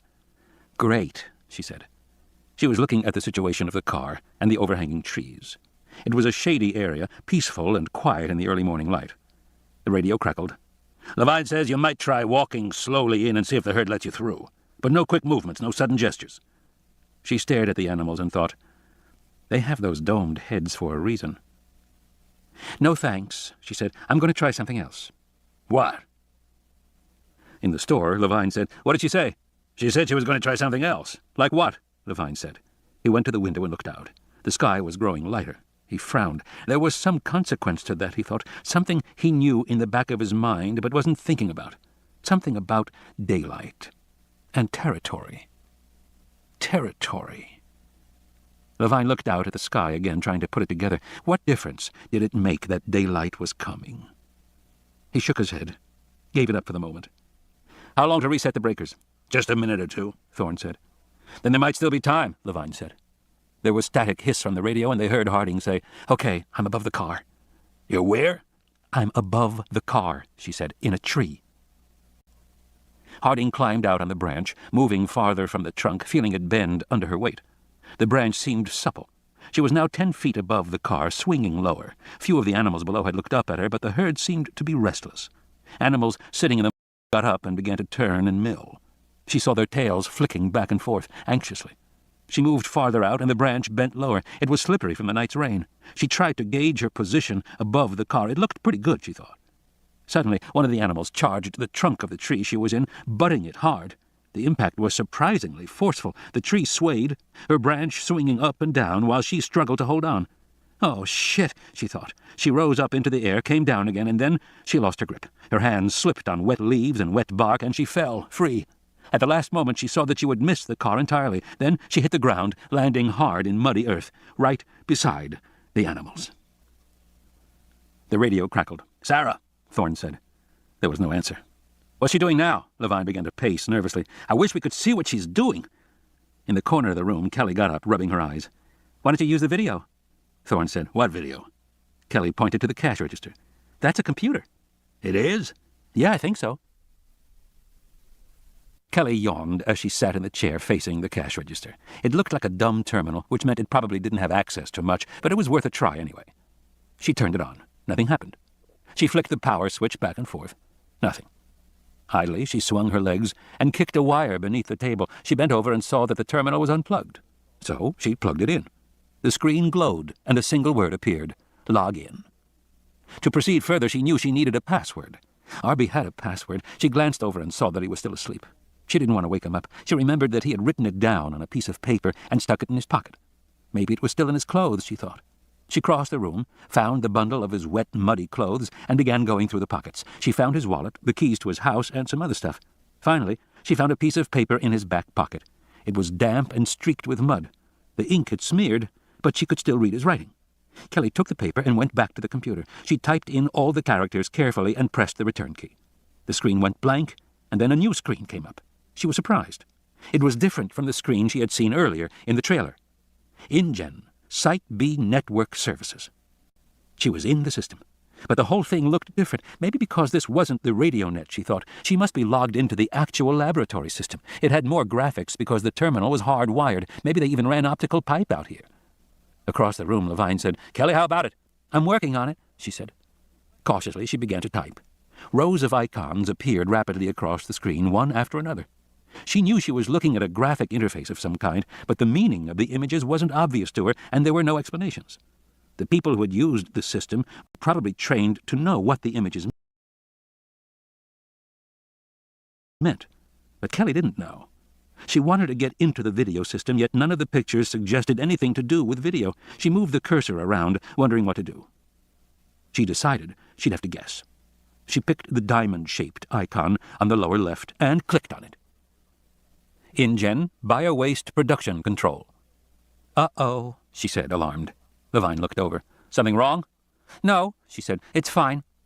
She quickly clicked on the header and got back to the previous screen. This time, she tried one of the triangular-shaped icons. The screen changed again. InGen Video Security Network. "That's it," she thought. Immediately, the image popped off, and the actual video images began to flash up on the screen. On this little cash register monitor, the pictures were tiny, but now she was in familiar territory, and she moved around quickly, moving the cursor, manipulating the images. "What are you looking for?" she said. "The Explorer," Thorne said. She clicked the screen. The image zoomed up. "Got it," she said.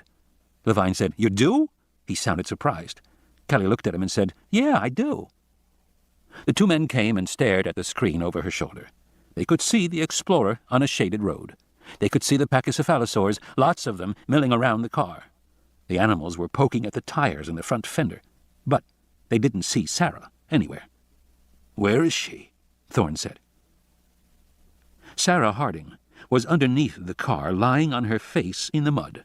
She had crawled there after she fell. It was the only place to go. And now she was staring out at the animals' feet milling all around her. She said, "Doc, are you there? Doc? Doc?" But the damned radio wasn't working again. The Packies were stamping and snorting, trying to get at her under the car. Then she remembered that Thorne had said something about screwing down the battery pack. She reached behind her back and found the pack and twisted the cover shut tight. Immediately her earpiece began to crackle with static. "Doc," she said. "Where are you?" Thorne said. "I'm under the car." "Why? Did you already try it?" "Try what?" "Try to start it, to start the car." "No," she said. "I didn't try to start it. I fell." "Well, as long as you're under there, you can check the breakers," Thorne said. "The breakers are under the car?" "Some of them. Look up by the front wheels." She twisted her body, sliding in the mud. "Okay, I'm looking." "There's a box right behind the front bumper, over on the left." "I see it." "Can you open it?" "I think so." She crawled forward and pulled at the latch. The lid came down. She was staring at 3 black switches. "I see 3 switches, and they're all pointing up." "Up?" "Toward the front of the car." Thorne said. "That doesn't make sense. Can you read the writing?" "Yes, it says 15VV and then 02R. "Okay," he said. "That explains it." "What?" "The box is in backward. Flip all the switches the other way. Are you dry?" "No, Doc, I'm soaking wet lying in the damn mud." "Well, then use your shirt sleeve or something." Harding pulled herself forward, approaching the bumper. The nearest Packies snorted and banged on the bumper. They leaned down and twisted their heads trying to get to her. "They have very bad breath," she said. "Say again?" "Never mind." She flipped the switches one after another. She heard a hum from the car above her. "Okay, I did it. The car's making a noise." "That's fine," Thorne said. "What do I do now?" "Nothing. You better wait." She lay back in the mud, looking at the feet of the packies. They were moving, tramping all around her. "How much time left?" she said. "About 10 minutes. She said, "Well, I'm stuck under here, Doc." "I know." She looked at the animals. They were on all sides of the car. If anything, they seemed to be growing more active and excited. They stamped their feet and snuffled impatiently. Why were they so worked up, she wondered. And then, suddenly, they all thundered off. They ran toward the front of the car and away up the road. She twisted her body and watched them go. There was silence. "Doc?" she said. "Yeah." "Why did they leave?" "Stay under the car," Thorne said. "Doc?" "Don't talk." The radio clicked off. She waited, not sure what was happening. She had heard the tension in Thorne's voice. She didn't know why. But now she heard a soft, scuffling sound, and looking over, saw 2 feet standing by the driver's side of the car. 2 feet in muddy boots. Men's boots. Harding frowned. She recognized the boots. She recognized the khaki trousers, even though they were now caked with mud. It was Dodgson. The man's boots turned to face the door. She heard the door latch click. Dodgson was getting in the car. Harding acted so swiftly, she was not aware of thinking. Grunting, she swung her body around sideways, reached out with her arms, grabbed both ankles, and pulled hard. Dodgson fell, giving a yell of surprise. He landed on his back and turned, his face dark and angry.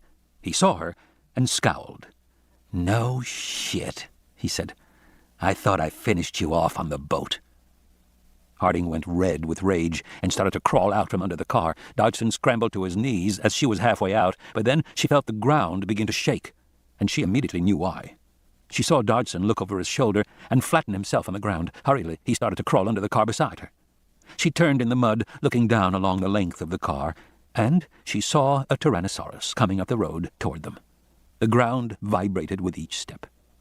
Now Dodgson was crawling toward the center of the car, pushing himself close to her, but she ignored him. She watched the big feet with the splayed claws as they came alongside the car and stopped.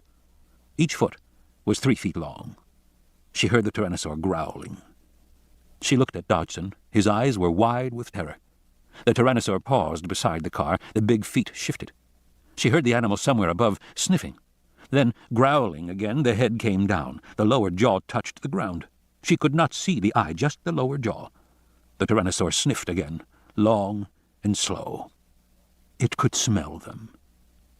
Beside her, Dodgson was trembling uncontrollably, but Harding was strangely calm. She knew what she had to do. Quickly, she shifted her body, twisting around, moving so her head and shoulders were braced against the rear wheel of the car. Dodgson turned to look at her just as her boots began to push against his lower legs, pushing them out from beneath the car. Terrified, Dodgson struggled, trying to push back, but her position was much stronger. Inch by inch, his boots moved out into the cold morning light. Then his calves. She grunted as she pushed, concentrating every ounce of her energy. In a high-pitched voice, Dodgson said, "What the hell are you doing?" She heard the Tyrannosaur growling. She saw the big feet move. Dodgson said, "Stop it! Are you crazy? Stop it!" But Harding didn't stop. She got her boot on his shoulder and pushed once more. For a while, Dodgson struggled against her, and then, suddenly, his body moved easily. And she saw that the Tyrannosaur had his legs in its jaws and was pulling Dodgson out from under the car. Dodgson wrapped his hands around her boot, trying to hold on, trying to drag her with him. She put her other boot on his face and kicked hard. He let go. He slid away from her. She saw his terrified face, ashen, mouth open. No words came out. She saw his fingers digging into the mud, leaving deep gouges as he was pulled away. And then his body was dragged out. Everything was strangely quiet.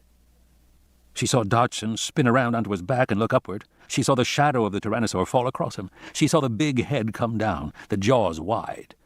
And she heard Dodgson begin to scream as the jaws closed around his body and he was lifted up. Dodgson felt himself rise high into the air, 20 feet above the ground, and all the time he continued to scream. He knew at any moment the animal would snap its great jaws shut and he would die. But the jaws never closed. Dodgson felt stabbing pain in his sides, but the jaws never closed. Still screaming, Dodgson felt himself carried back into the jungle. High branches of trees lashed his face. The hot breath of the animal whooshed in snorts over his body. Saliva dripped onto his torso. He thought he would pass out from terror. But the jaws never closed. Inside the store, they stared at the tiny monitor as Dodgson was carried away in the jaws of the tyrannosaur. Over the radio, they heard his tinny, distant screams. "You see," Malcolm said, "there is a God." Levine was frowning. "The Rex didn't kill him."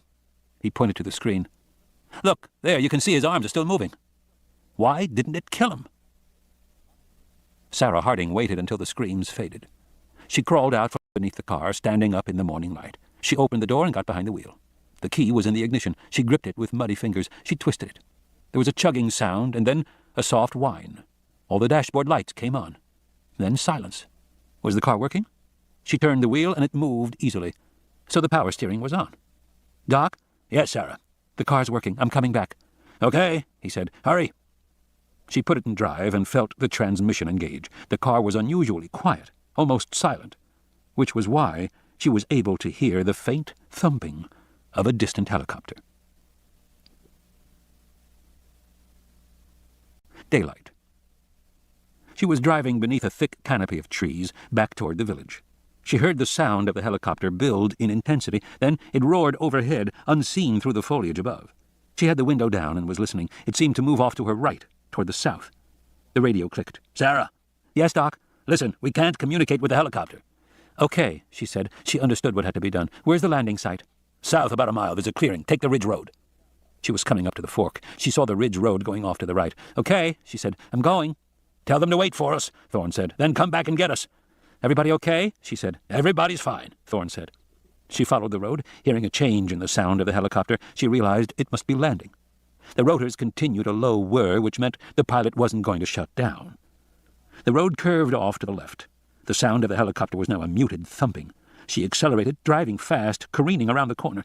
The road was still wet from the rains the night before. She wasn't raising a cloud of dust behind her. There was nothing to tell anyone that she was here. "Doc, how long will they wait?" "I don't know," Thorne said over the radio. "Can you see it?" "Not yet," she said. Levine stared out the window. He looked at the lightening sky through the trees. The streaks of red were gone. It was now a bright, even blue. Daylight was definitely coming. Daylight. And then he put it together. He shivered as he realized. He went to the window on the opposite side, looked out toward the tennis court. He stared at the spot where the Carnotauruses had been the night before. They were gone now, just as he feared. "This is bad," he said. "It's only just now 8, Thorne said, glancing at his watch. "How long will it take her?" Levine said. "I don't know, 3 or 4 minutes." "And then to get back?" Levine said. "Another 5 minutes." "I hope we make it that long." He was frowning unhappily. "Why?" Thorne said. "We're okay." "In a few minutes," Levine said, "we'll have direct sun shining down outside." "So what?" Thorne said. The radio clicked. "Doc," Sarah said. "I see it. I see the helicopter." Sarah came around a final curve and saw the landing site off to her left. The helicopter was there, blades spinning. She saw another junction in the road, with a narrow road leading left down a hill into jungle and then out to the clearing. She drove down it, descending a series of switchbacks, forcing her to go slow. She was now back in the jungle beneath the canopy of trees. The ground leveled out. She splashed across a narrow stream and accelerated forward. Directly ahead there was a gap in the tree canopy and sunlight on the clearing beyond. She saw the helicopter. Its rotors were beginning to spin faster. It was leaving. She saw the pilot behind the bubble wearing dark glasses. The pilot checked his watch, shook his head to the co-pilot, and then began to lift off. Sarah honked her horn and drove madly forward, but she knew they could not hear her. Her car bounced and jolted. Thorne was saying, "What is it? Sarah, what's happening?" She drove forward, leaning out the window, yelling, "Wait! Wait!" But the helicopter was already rising into the air, lifting up out of her view. The sound began to fade. By the time her car burst out of the jungle into the clearing, she saw the helicopter heading away, disappearing over the rocky rim of the island. And then it was gone. "Let's stay calm," Levine said, pacing the little store. "Tell her to get back right away, and let's stay calm." He seemed to be talking to himself. He walked from one wall to the next, pounding the wooden planks with his fist. He shook his head unhappily. "Just tell her to hurry. You think she can be back in 5 minutes?" "Yes," Thorne said. "Why? What is it, Richard?" Levine pointed out the window. "Daylight," he said. "We're trapped here in daylight." We were trapped here all night, too, Thorne said. We made it okay. But daylight is different, Levine said. Why? Because at night, he said, this is Carnotaurus territory. Other animals don't come in. We saw no other animals at all around here last night. But once daylight comes, the Carnotaurus can't hide anymore. Not in open spaces, in direct sunlight, so they'll leave. And then this won't be their territory anymore. Which means? Levine glanced at Kelly over by the computer. He hesitated, then said, just take my word for it. We have to get out of here right away. And go where? Sitting at the computer, Kelly listened to Thorne talking to Dr. Levine. She fingered the piece of paper with Arby's password on it. She felt very nervous. The way Dr. Levine was talking was making her nervous. She wished Sarah was back by now. She would feel better when Sarah was here. Kelly didn't like to think about their situation. She had been holding herself together, keeping up her spirits until the helicopter came. But now the helicopter had come and gone. And she noticed neither of the men was talking about when it would come back. Maybe they knew something. Like it wasn't coming back. Dr. Levine was saying they had to get out of the store. Thorne was asking Dr. Levine where he wanted to go. Levine said, I'd prefer to get off this island, but I don't see how we can, so I suppose we should make our way back to the trailer. It's the safest place now. Back to the trailer, she thought, where she and Sarah had gone to get Malcolm. Kelly didn't want to go back to the trailer. She wanted to go home. Tensely, Kelly smoothed out the piece of damp paper, pressing it flat on the table beside her. Dr. Levine came over. Stop fooling around, he said. See if you can find Sarah. I want to go home, Kelly said. Levine sighed. I know, Kelly, he said. We all want to go home. And he walked away again, moving quickly, tensely. Kelly pushed the paper away, turning it over and sliding it under the keyboard in case she should need the password again. As she did so, her eye was caught by some writing on the other side. She pulled the paper out again. She saw Site B Legends. East Wing. Laboratory. Outlying. Convenience store. Gas station. Manager's house. Security 1. River Dock. Swamp Road. Mountain View Road. West Wing. Assembly Bay. Main Core. Worker Village. Pool/tennis. Jog Path. Security 2. Boathouse. River Road. Cliff Road. Loading Bay. Entrance. Geoturbine. Geocore. Putting greens. Gas lines. Thermal lines. Solar 1. Ridge Road. Holding pens. She realized at once what it was, a screenshot from Levine's apartment. From the night when Arby had been recovering files from the computer. It seemed like 1,000,000 years ago, another lifetime. But it had really been only, 2 days ago. She remembered how proud Arby had been when he had recovered the data. She remembered how they had all tried to make sense of this list. Now, of course, all these names had meaning. They were all real places. The laboratory, the worker village, the convenience store, the gas station. She stared at the list. You're kidding, she thought. Dr. Thorne, she said, I think you'd better look at this. Thorne stared as she pointed at the list. You think so? He said. That's what it says. A boathouse. Can you find it, Kelly? You mean find it on the video? She shrugged. I can try. Try, Thorne said. He glanced at Levine, who was across the room, pounding on the walls again. He picked up the radio. Sarah, it's Doc. And the radio crackled. Doc, I've had to stop for a minute. Why? Thorne said. Sarah Harding was stopped on the Ridge Road. 50 yards ahead, she saw the Tyrannosaur going down the road away from her. She could see that he had Dodgson in his mouth, and somehow Dodgson was still alive. His body was still moving. She thought she could hear him scream. She was surprised to find she had no feeling about him at all. She watched dispassionately as the Tyrannosaur left the road and headed off down a slope back into the jungle. Sarah started the car and drove cautiously forward.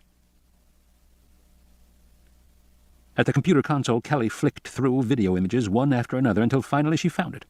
A wooden dock, enclosed inside a shed or a boathouse, open to the air at the far end. The interior of the boathouse looked in pretty good shape. There weren't a lot of vines and ferns growing over things. She saw a power boat tied up, rocking against the dock. She saw 3 oil drums to one side, and out the back of the boathouse there was open water and sunlight. It looked like a river. What do you think? She said to Thorne. I think it's worth a try, he said, looking over her shoulder. But where is it? Can you find a map? Maybe, she said. She flicked the keys and managed to get back to the main screen with its perplexing icons. Arby awoke, yawned, and came over to look at what she was doing. Nice graphics. You logged on, huh? Yeah, she said. I did, but I'm having a little trouble figuring it out. Levine was pacing, staring out the windows. "This is all well and good," he said, "but it is getting brighter out there by the minute. Don't you understand? We need a way out of here. This building is single-wall construction. It's fine for the tropics, but it's basically a shack." "It'll do," Thorne said. "For 3 minutes, maybe. I mean, look at this," Levine said. He walked to the door, rapped it with his knuckles. "This door is just—" With a crash, the wood splintered around the lock, and the door swung open. Levine was thrown aside, landing hard on the floor. A raptor stood hissing in the doorway. A way out. Sitting at the console, Kelly was frozen in terror. She watched as Thorne ran forward from the side, throwing the full weight of his body against the door, slamming it hard against the raptor. Startled, the animal was knocked back. The door closed on its clawed hand. Thorne leaned against the door. On the other side, the animal snarled and pounded. "Help me!" Thorne shouted. Levine scrambled to his feet and ran forward, adding his weight. "I told you!" Levine shouted. Suddenly there were raptors all around the store, snarling. They threw themselves at the windows, denting the steel bars, pushing them in toward the glass. They slammed against the wooden walls, knocking down shelves, sending cans and bottles clattering to the floor. In several places the wood began to splinter on the walls. Levine looked back at her. "Find a way out of here!" Kelly stared. The computer was forgotten. "Come on, Cal," Arby said. "Concentrate." She turned back to the screen, unsure what to do. She clicked on the cross in the left corner. Nothing happened. She clicked on the upper left circle. Suddenly icons began to print out rapidly, filling the screen. "Don't worry, there must be a key to explain it," Arby said. "We just need to know what—" But Kelly was not listening. She was pressing more buttons and moving the cursor, already trying to get something to happen, to get a help screen, something, anything. Suddenly, the whole screen began to twist, to distort. "What did you do?" Arby said in alarm. Kelly was sweating. "I don't know," she said. She pulled her hands away from the keyboard. "It's worse," Arby said. "You made it worse." The screen continued to squeeze together, the icons shifting, distorting slowly as they watched. "Come on, kids," Levine shouted. "We're trying," Kelly said. Arby said, "It's becoming a cube." Thorne pushed the big glass-walled refrigerator in front of the door. The raptor slammed against the metal, rattling the cans inside. "Where are the guns?" Levine said. "Sarah has 3 in her car." "Great." At the windows, some of the bars were now so deeply dented that they broke the glass. Along the right-hand wall, the wood was splintering, tearing open big gaps. "We have to get out of here," Levine shouted at Kelly. "We have to find a way." He ran to the rear of the store, to the bathrooms, but a moment later he returned. "They're back there, too." It was happening fast, all around them. On the screen she now saw a rotating cube turning in space. Kelly didn't know how to stop it. "Come on, Cal," Arby said, peering at her through swollen eyes. "You can do it. Concentrate. Come on." Everyone in the room was shouting. Kelly stared at the cube on the screen, feeling hopeless and lost. She didn't know what she was doing anymore. She didn't know why she was there. She didn't know what the point of anything was. Why wasn't Sarah here? Standing beside her, Arby said, "Come on, do the icons one at a time, Kel. You can do it. Come on, stay with it. Focus." But she couldn't focus. She couldn't click on the icons. They were rotating too fast on the screen.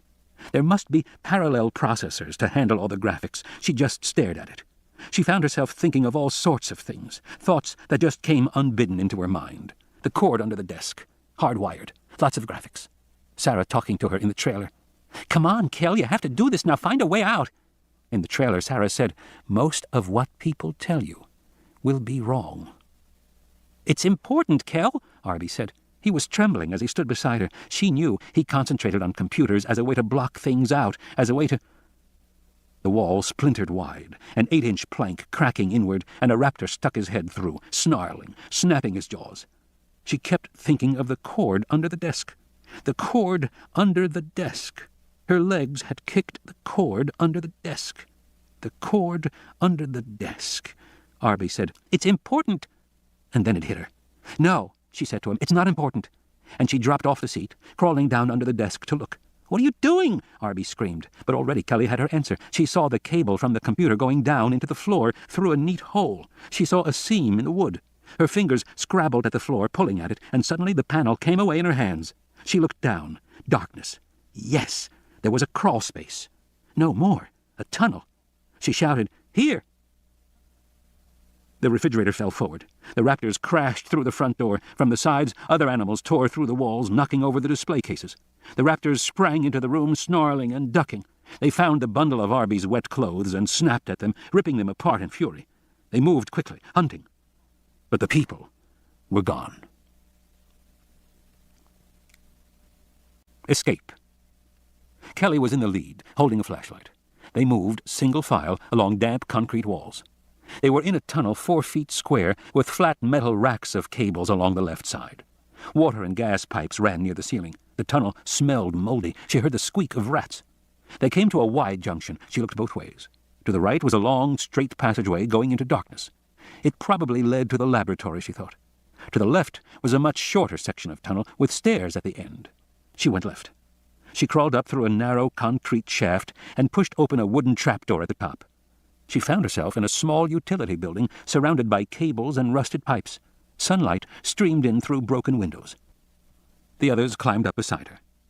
She looked out the window and saw Sarah Harding driving down the hill toward them.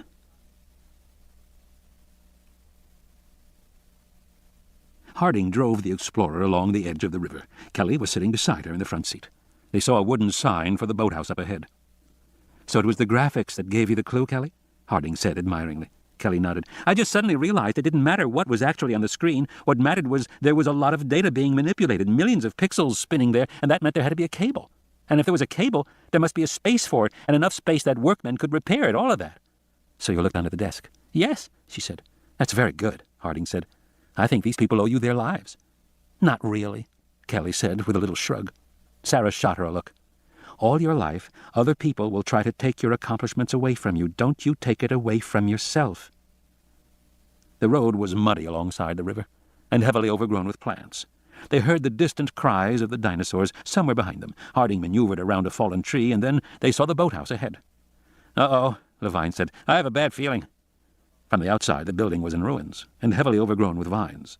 The roof had caved in several places. No one spoke as Harding pulled the Explorer up in front of a pair of broad double doors sealed with a rusted padlock.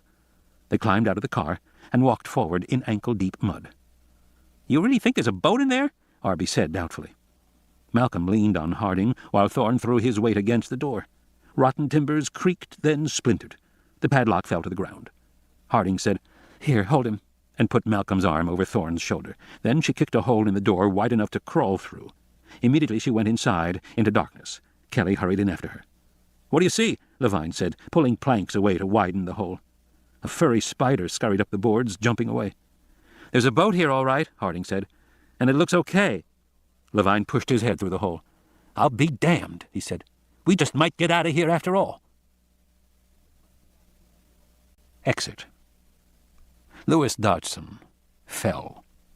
Tumbling through the air, he dropped from the mouth of the Tyrannosaur and landed hard on an earthen slope. The breath was knocked out of him, his head slammed down, and he was dizzy for a moment. He opened his eyes and saw a sloping bank of dried mud. He smelled a sour odor of decay, and then he heard a sound that chilled him. It was a high-pitched squeaking. He got up on one elbow and saw he was in the Tyrannosaur nest.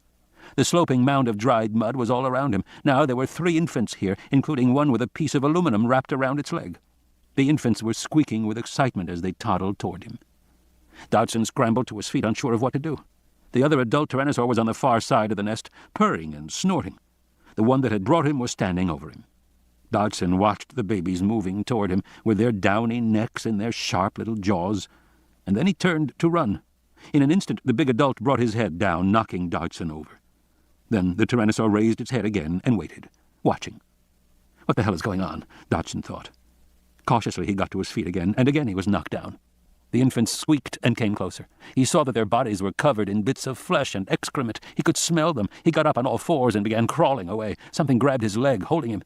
He looked back and saw that his leg was in the jaws of the Tyrannosaur. The big animal held it gently for a moment. Then it bit down decisively. The bones snapped and crunched. Dodgson screamed in pain. He could no longer move. He could no longer do anything but scream. The babies toddled forward eagerly. For a few seconds they kept their distance, heads darting forward to take quick bites. But then, when Dodgson did not move away, one hopped up on his leg and began to bite at the bleeding flesh. The second jumped on his crotch and pecked with razor-sharp jaws at his waist. The third came right alongside his face, and with a single snap bit into his cheek. Dodgson howled. He saw the baby eating the flesh of his own face. His blood was dripping down its jaws. The baby threw its head back and swallowed the cheek, and then turned, opened its jaws again, and closed over Dodgson's neck. 7th configuration. Partial restabilization may occur after eliminating destructive elements. Survival partly determined by chance events. Ian Malcolm. Departure. The boat left the jungle river behind and moved into darkness. The walls of the cave echoed the throb of the engines as Thorne steered the boat through the swift tidal current. To their left, a waterfall splashed down, a ray of light on cascading water. And then they burst out, moving beyond the high cliff wall and the crashing surf into the open ocean. Kelly gave a cheer and threw her arms around Arby, who winced and smiled. Levine looked back at the island. "I have to admit, I never thought we'd make it. But with our cameras in place and the uplink working, I expect we can continue to gather the data until we finally get our answer about extinction." Sarah Harding stared at him. "Maybe we will and maybe we won't." "Why not? It's a perfect lost world." She stared at him in disbelief. "It's nothing of the sort," she said. "Too many predators, remember?" "Well, so it may appear, but we don't know—" "Richard," she said, "Ian and I checked the records. They made a mistake on that island many years ago, back when the lab was still in production." "What mistake?" "They were manufacturing infant dinosaurs, and they didn't know what to feed them. For a while they gave them goat's milk, which was fine. It's very hypoallergenic. But as the carnivores grew, they fed them a special animal protein extract. And the extract was made from ground-up sheep." Levine said, "So? What's wrong with that?" "In a zoo, they never use sheep extract," she said, "because of the danger of infection." "Infection?" Levine repeated in a low voice. "What kind of infection?" "Prions," Malcolm said from the other side of the boat. Levine looked blank. "Prions," Harding said, "are the simplest disease-causing entities known, even simpler than viruses. They're just protein fragments. They're so simple they can't even invade a body. They have to be passively ingested. But once eaten, they cause disease. Scrapie in sheep, mad cow disease, and Kuru, a brain disease in human beings. And the dinosaurs developed a prion disease called DX from a bad batch of sheep protein extract. The lab battled it for years, trying to get rid of it." "You're saying they didn't?" "For a while it seemed as if they did. The dinosaurs were flourishing, but then something happened. The disease began to spread. The prions are excreted in feces, so it is possible—" "Excreted in feces?" Levine said. "The compies were eating feces." "Yes. The compies are all infected. The compies are scavengers. They spread the protein over carcasses, and other scavengers became infected. Eventually all the raptors were infected. Raptors attack healthy animals, not always successfully. One bite and the animal becomes infected. And so bit by bit the infection spread through the island again. That's why the animals die early. And the rapid die-off supports a much larger predator population than you would expect." Levine was visibly anxious. "You know," he said, "one of the compies bit me." "I wouldn't worry," Harding said. "There may be a mild encephalitis, but it's usually just a headache. We'll get you to a doctor in San Jose." Levine began to sweat. He wiped his forehead with his hand. "Actually, I don't feel very good at all." "It takes a week, Richard," she said. "I'm sure you'll be fine." Levine sank back in his seat unhappily. "But the point," she said, "is that I doubt this island will be able to tell you very much about extinction." Malcolm stared back at the dark cliffs for a moment, and then began to speak. "Maybe that's the way it should be," he said, "because extinction has always been a great mystery. It's happened 5 major times on this planet, and not always because of an asteroid. Everyone's interested in the Cretaceous die-out that killed the dinosaurs, but there were die-outs at the end of the Jurassic and the Triassic as well. They were severe, but they were nothing compared to the Permian extinction, which killed 90% of all life on the planet, on the seas and on the land. No one knows why that catastrophe happened. But I wonder if we are the cause of the next one." "How is that?" Kelly said. "Human beings are so destructive," Malcolm said. "I sometimes think we're a kind of plague that will scrub the earth clean. We destroy things so well that I sometimes think maybe that's our function. Maybe every few eons some animal comes along that kills off the rest of the world, clears the decks, and lets evolution proceed to its next phase." Kelly shook her head. She turned away from Malcolm and moved up the boat to sit alongside Thorne. "Are you listening to all that?" Thorne said. "I wouldn't take any of it too seriously. It's just theories. Human beings can't help making them, but the fact is that theories are just fantasies, and they change. When America was a new country, people believed in something called phlogiston. You know what that is? No? Well, it doesn't matter, because it wasn't real anyway. Sixth configuration. Order collapses in simultaneous regions. Survival is now Thorne said. "I wouldn't take any of it too seriously. It's just theories. Human beings can't help making them, but the fact is that theories are just fantasies, and they change. When America was a new country, people believed in something called phlogiston. You know what that is? No? Well, it doesn't matter, because it wasn't real anyway. They also believed that 4 humors controlled behavior, and they believed that the Earth was only a few thousand years old. Now we believe the Earth is 4 billion years old, and we believe in photons and electrons, and we think human behavior is controlled by things like ego and self-esteem. We think those beliefs are more scientific and better. Aren't they? Thorne shrugged. They're still just fantasies. They're not real. Have you ever seen a self-esteem? Can you bring me one on a plate? How about a photon? Can you bring me one of those? Kelly shook her head. No, and you never will, because those things don't exist, no matter how seriously people take them, Thorne said. 100 years from now, people will look back at us and laugh. They'll say, you know what people used to believe? They believed in photons and electrons. Can you imagine anything so silly? They'll have a good laugh, because by then there will be newer and better fantasies. Thorne shook his head. And meanwhile, you feel the way the boat moves? That's the sea. That's real. You smell the salt in the air. You feel the sunlight on your skin. That's all real. You see all of us together? That's real. Life is wonderful. It's a gift to be alive, to see the sun and breathe the air. And there isn't really anything else. Now look at that compass and tell me where south is. I want to go to Puerto Cortes. It's time for us all to go home.